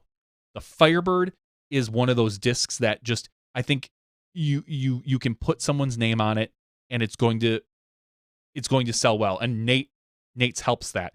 I think if you put 3 years ago, we'll say Madison Walker's name on that Firebird, that unfortunately that disc is not nearly as popular as it is today. Same mold. Slow burn on Walker by Johnny V. Love you, Walker, and I know you watch, and I'm gonna probably get a Facebook message. But just because of Nate's popularity, and I don't care if it's the exact same mold it was 3 years ago, you're not getting that push. You're getting the extra push because it's Nate Sexton. And yes, a lot of things had to come together perfectly for him to have. And I'm wild guess. He pushes the second most plastic in our sport. Paul, then Nate, probably Simon. Those are probably the 1, 2, and 3. If I had to take a wild guess, and that's possible. The question is, if he had the dart then and today still only, he wouldn't be pushing the second most. Correct. Okay. Agreed. Yes, Okay. You put his name on the dart 3 years ago, and I'm sorry, there's just not the demand for the dart, partially because it's a mid-range, other than the rock. Mm-hmm. Partially, it's not nearly as popular. It's not nearly as popular of a mold as a Firebird is. And the Firebird it's great for backhand and forehand. Sure. Just I'll like go ahead and say, and I know a lot of people, T-bird. the board is blowing up saying, how great of a disc it is, and I'm not saying that the Firebird's not. The Firebird, however, it's not a Joe Schmo disc. You don't go into a Dick's or a Walmart or a Plate again, and no one decides, unless you're in the know, to pick up a Firebird. I don't think anyone does that. They shouldn't. They shouldn't, but you know as well as I do, when you look at when someone who doesn't play looks at a disc and they say, oh, here's a dart, or no, I won't even use a dart. Here's a leopard. Here's a Firebird. That first number, speed. Ooh, yeah, but the Firebird's faster. It's going to go further. You know as well as I do. You complained about it, and that's part of it. You put his name on a beast, on his old favorite disc, the Orc. Mm-hmm. They just don't sell as well. It's all about the speed, baby. Yeah, but technically an Orc's faster than a Firebird, and it is.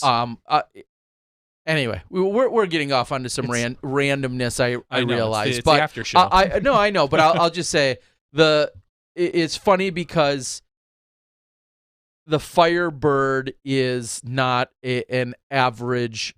It's not for the average player. It's not. And he's moving so many of these. Again, of all people that are in the know, because you can't go pick up a Nate Sexton Firebird at your local Walmart. You have to get them from the pro shop or from a very in the know dealer. Those are the ways that you purchase those. They're secondary. They come in almost a secondary form compared to the Destroyer or the Leopard you can go pick up at a Walmart. It's a really interesting phenomenon for the discs that are out there. So anyway, when I think about discs and the ones that are sold, I always think, does this one DD disc sell way better than this one? And is it the name or is it the actual mold?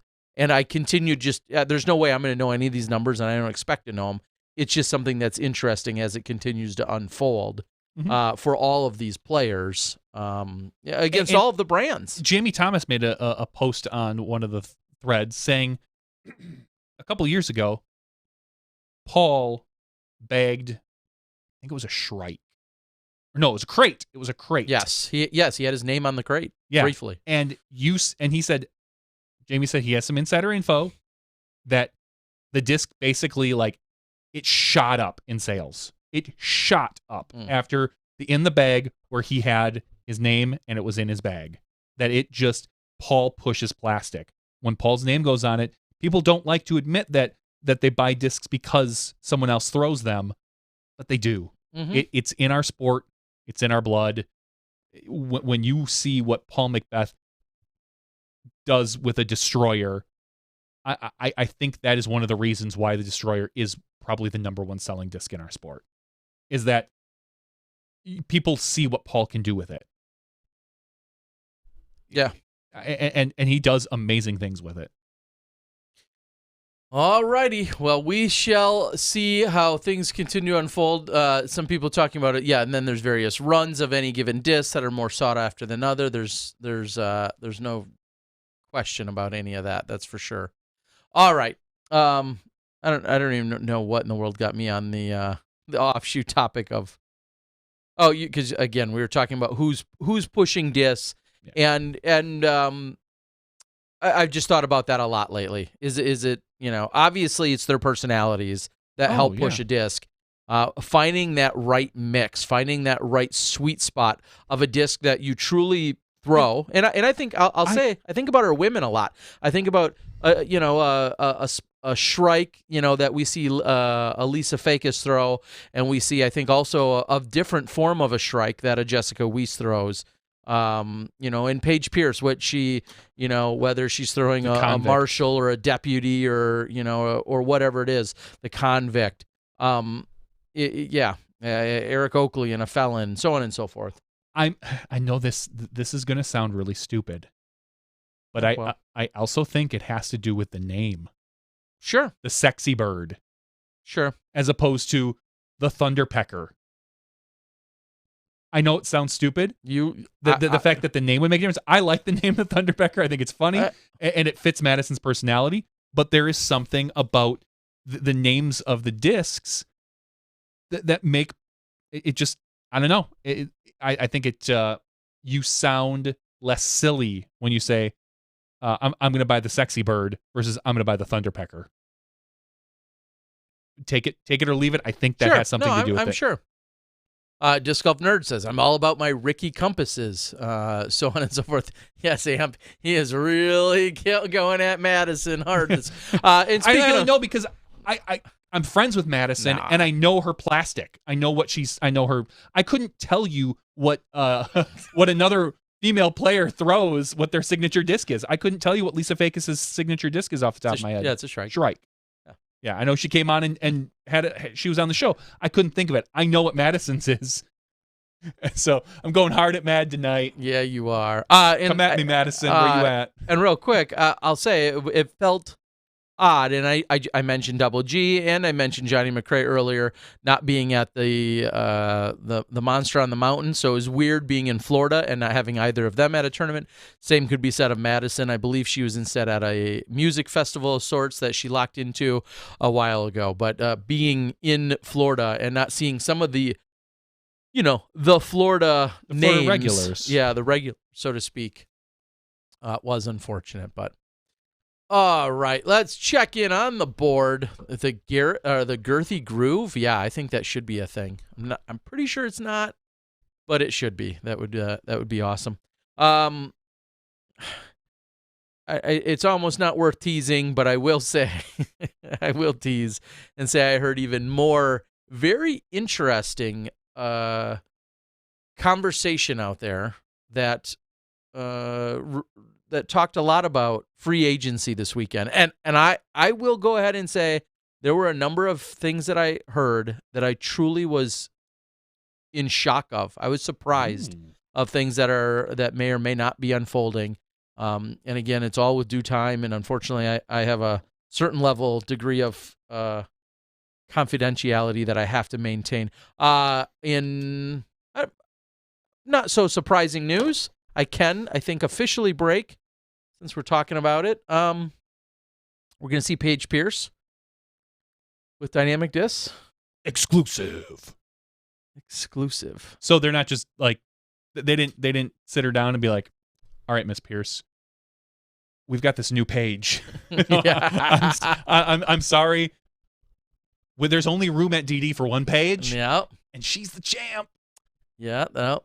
They're going to have her back. And speaking of Paige Pierce, I believe I saw a post that on Friday, which may be too late if you're listening in the after show, the regular release of it. But I believe on Friday there is a signing and a live Q&A session taking place over at the DD store. So if you want something signed by her, I think that's when and where is best place to make your order. If you're not going to physically see her in person, go out, make your order, support our world champion, Paige Bjerkes. And speaking of other support, I saw quite a few posts and messages, and I think we're going to see a ton of videos thanks to Seth Muncie over at Disc Golf Strong.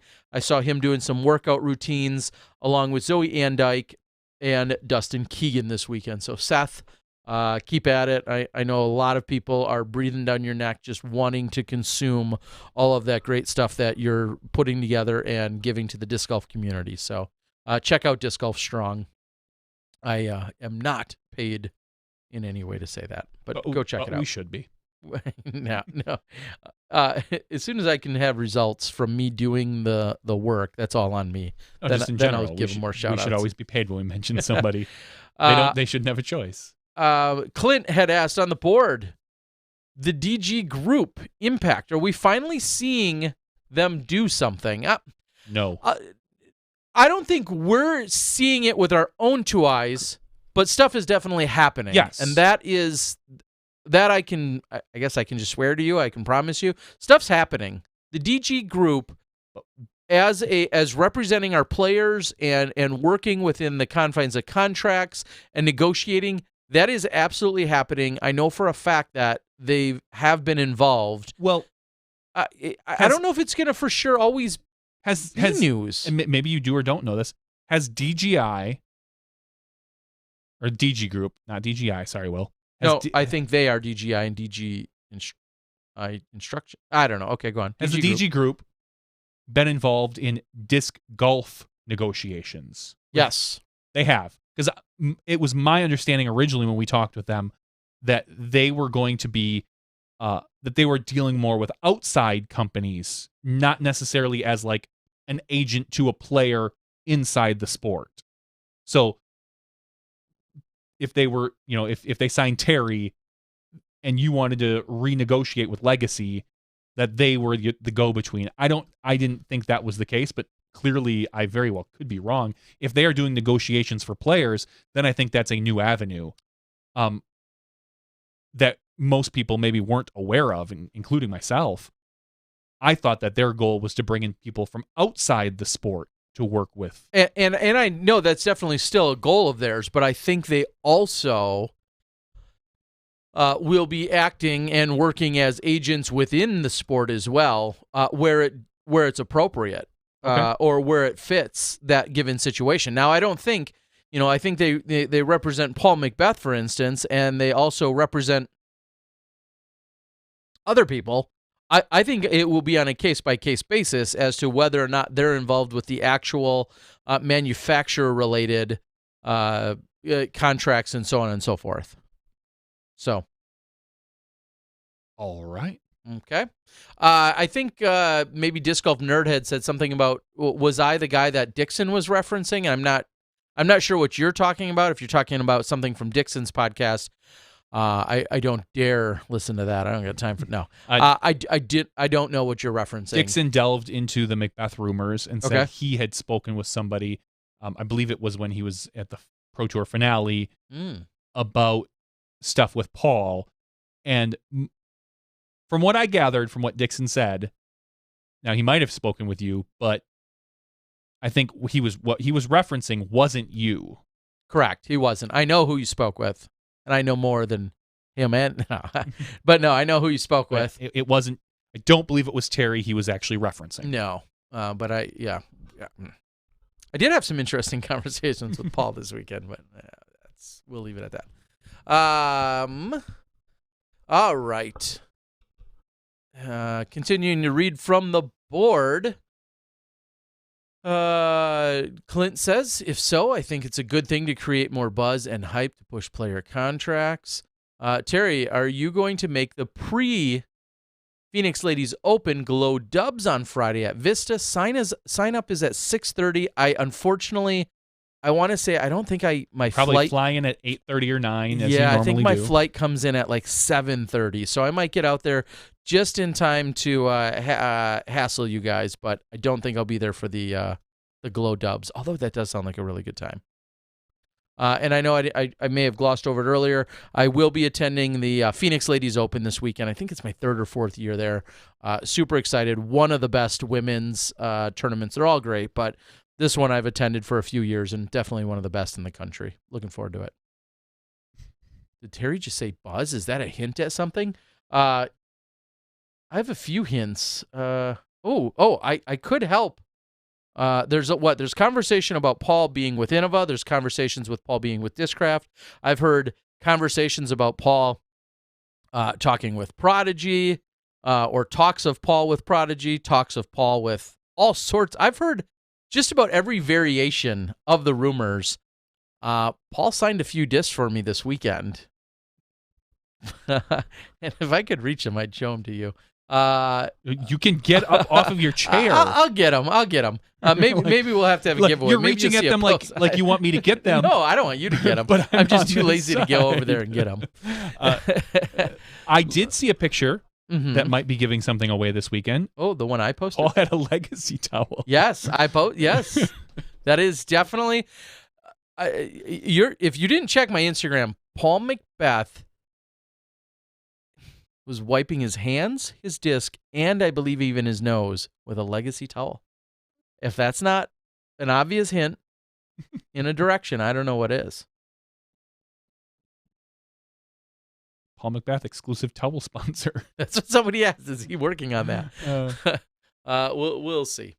All right. The first run, McBuzz already released. Yeah, so just for that reference, yeah, somebody had taken, I think it's Steve Bevel, had taken, he does a lot of dye work, and he took really a good buzz stuff. and used a stencil and then created a mock-up of what, yeah. Please do a giveaway for Johnny's hoodie. No. The Japan Open No, hoodie? This is my hoodie. No. And So he will have signature legacy towels, yes. It's actually a little odd because, as we know, I found out the zipper is on the wrong side because that's how it is over in Japan. Yeah. I did speak with Steve Rico, and he talked a little bit about sponsorships and whatnot. And one thing Steve Rico could share for sure is He's staying with Legacy? He says he has to talk to the owner is exactly what he said, the other owner. But he said he'd like to get out there more next year, and I would like to see that. I think said we that for 2 years now. He said that for longer. Well, he keeps saying that, and I said I totally agree with you, Steve.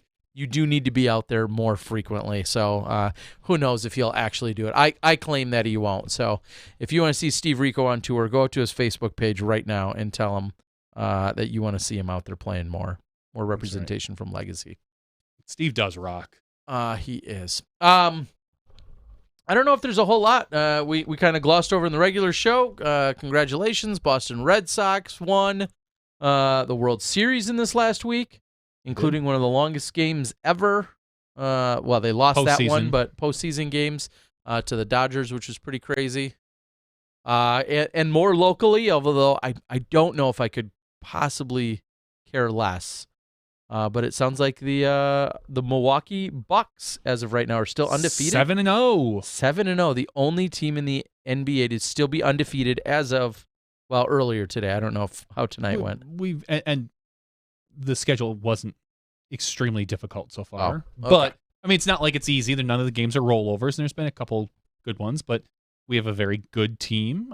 I don't think we're quite up to the capabilities of taking out a Warriors team, but not when they're putting up 90 points at half. Yeah. Against 13 three-pointers yesterday. Against the Bulls, which is more or less not even a high school team these days, I heard.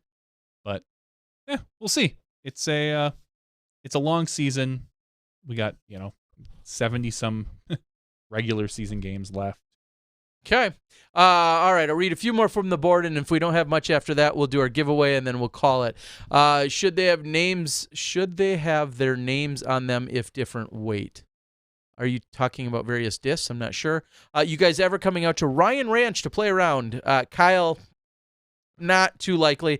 If we ever get back out to that neighborhood, you have to do day law first. I think it's some kind of requirement or prerequisite. If we're ever in that neighborhood, day law is probably the first one that we would go to. But I did play Ryan Ranch in 2011. shortly after it was, I believe it was put in, and then it was there for the World Championships. I'd love to come film some golf out there, though, sometime. Macbeth isn't going anywhere unless Nike starts caring enough to instantly start paying people out. Okay, Blue Boy, that's sounds like you know some insider information that you have. The dude abides. Air Jordan Destroyers. Any word on Macbeth's home course being built?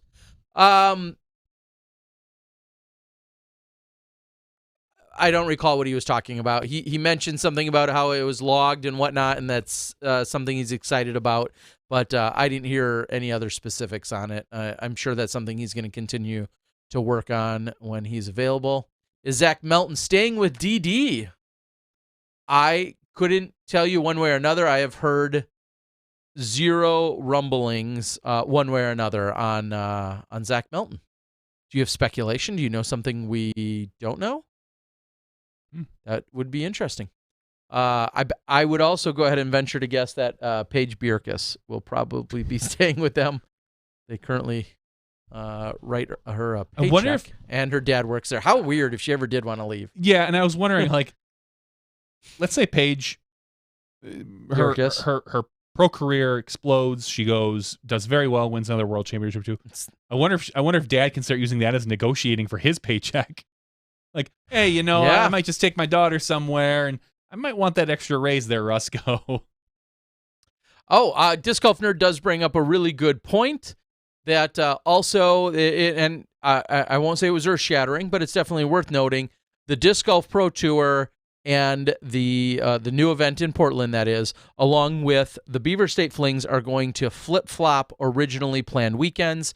I believe there was a significant conflict at Milo. I believe it's something like the State Park Day or something like that, and they essentially just would not give them that date. I don't. It must have recently been discovered or notified. So what was scheduled for Beaver State weekend is now going to be the Portland weekend, and vice versa. So really, it almost changes nothing, considering they're 45-ish minutes apart, Milo, from Blue Lake, less than 45 minutes. So the fact is they're going to be in that general area. But Portland and Beaver State flip-flopping weekends from what you saw a week or two ago. And I think GBO opened up registration. I know. Or is Vegas is open and has been. Vegas, or maybe GBO AM has. I'm not 100% sure. Seen that, but maybe not. World Champion Challenge needed. Alaska Red Bull Mountaintops helicopters. I'm gonna have to go to glassblownopen.com now. La Nina Open will be in the middle of those events. Thank you, BSF and DGPT. Be in the middle. Are they not back-to-back weekends? Are you on a Wednesday, Chris? I'm confused. I thought they were on back-to-back weekends, or maybe you'll be just before or just after. Maybe it hasn't. Or maybe you'll be on the same weekend. I saw Danny posting a bunch of stuff. I know the app is being updated. Okay. Which is all. Looks great. like they got a whole new website. I don't know if it's or all an new. Update. It might have been updated. Looks nice, as you would expect. Yeah. Anyway. Huh. Okay. GBO. No info by Johnny yet. Yeah. Just keep an eye out there for it. Well, what does it say? The A tier is Thursday to Saturday. Is moving from Thursday to Saturday. From a Thursday to Saturday. From a Wednesday to Friday, I believe. The A tier is moving from a Thursday to Saturday schedule to a Wednesday to Friday schedule. It's still 3 days, but they're moving the AM up a day. It starts on Wednesday. In order to have better galleries and such for the pros on the final day. Awesome. I knew that. I didn't think. Yeah, that's been out there actually for 2 weeks, but just so you know, that is out there and available right now. Interestingly enough, and I don't know if we've spoiled it or made any news of it, the Disc Golf Pro Tour will open again at the Memorial. They're pushing back a day. Yeah.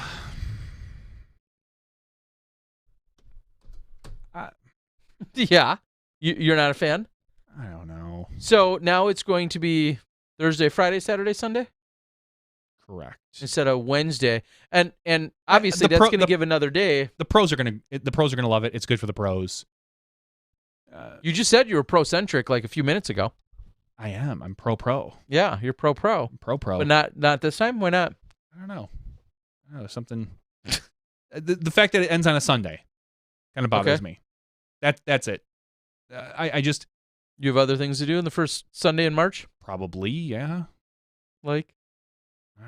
Something else, something other than sit down here next to Gio, probably. Okay. So yes, we'll see that. Super fun to have that many pros here in the Northwest. Yes, they're 2 weeks apart. El Guapo baskets are awesome. Yes, and it gives time for the weather too. Another consideration there, so that if there were to be something crazy, you could possibly move into the next day. Okay. All right, Johnny, we've got a giveaway. Some SmashBoxx stuff. You got them all lined up? I do. All right. I do. Let's do a giveaway. Then we can close things out. I've actually got a long drive tomorrow. Going to a park and rec show to try and promote disc golf here within Wisconsin. Little Hand says, you guys used to be quid pro quo. Quid quo pro. Quid quo pro. Oh. That's a mouthful. Yeah, that is, considering I dyslexia'd that. All right, so we are giving away a Discraft zombie. It is Halloween here in the Central Time Zone and in the Eastern Time Zone and beyond. It is officially Halloween, so I've got a zombie. Works out great. Very clever. Very clever. It was already in my car. I would like to say that it's because DGA and Discraft just sponsored the mountain event this weekend, the Monster on the Mountain. But no, I was just smart and grabbed a zombie. So I thought it'd be clever to give away here on. It is clever. And as everybody that listens knows, if you would like to be eligible to win our weekly drawing, all you have to do is sign up on patreon.com/SmashBoxxTV for as little as $1 a month, as much as $1 million a month. We'll take it all. You can be eligible every week to get our prize. If you want to sponsor us the way Simon Lizotte is sponsored. That's right. You see, we'll take 5 years, whatever, million, couple, 3. And Audis for each of us. Yeah, an Audi a year, I heard, is what it was. One king-size bed is good enough as well. You already have a king-size bed. Well, just one is needed. I don't have one. And a queen and upstairs. A pumpkin and whatever else he has. But I'm a snuggler, so. Let's all right. give this away. So so let's give this away. We have 193 patrons this particular month, so we are going to be doing this. What number? I know everyone is it's random, but I like to pick a number. Let's go with your favorite 4 days of coverage. So we're gonna go 4 numbers. The 4th number. Going to generate 4 numbers. 116, 11, 171, and the winning number is 24. 24. Oh, it's going to be on the first page. Matt Rolston. Congratulations, Matt Rolston. You are the winner. Chicken dinner. Happy Halloween. You win a knife from Simon Lizotte. Yes. No, you're going to win the zombie. Darren LeMay will show up and hand you a knife autographed by Simon. That would be creepy. Yeah, I was a little nervous when he was like fidgeting with the knife. I'm thinking like, could you imagine if he just legitimately sliced like a finger, like just like somewhere on a tendon on a finger, like all I was right here on our show. Oh my gosh, that'd been ratings. Yeah, but all I kept thinking is like, don't play with the knife. Like you can show it off, but then it should be sheathed or something. Like I was honestly, legitimately just a hair nervous. Yeah, I wasn't. Yeah, true. Not as nervous as last week with Dickerson in the car. I was a little more nervous there. Yes. Yeah. Well, yeah. All right, and we'll get the plug in there. Portland Open is May 25th through the 27th, so there's my Memorial Day. And BSF is now June 7th through the 9th. All right. I'm sorry, who did you say won? Matt Rolston. All right, Matt. Matt Rolston. All right, Matt. You're going to get an email from Johnny V. I was just emailing him right now. Yep, and make sure that please respond to him and me to make sure that I have all your info so we can make sure we get it all out to you. I think we're gonna call it. Yeah, we don't have It's been great. I think we covered plenty of topics with Simon, and I get to go to Australia in a couple weeks. Life's great, unless you're waiting on my footage. Correct. So get that out. I'll get that out. All right, we're gonna call it for Johnny V, Terry Miller, the Disc Golf Guy. That's podcast 219 after show. We'll see you next week after the Phoenix Ladies Open and just before some other events take place. We'll see you then when you step inside the Smash Box. Bye.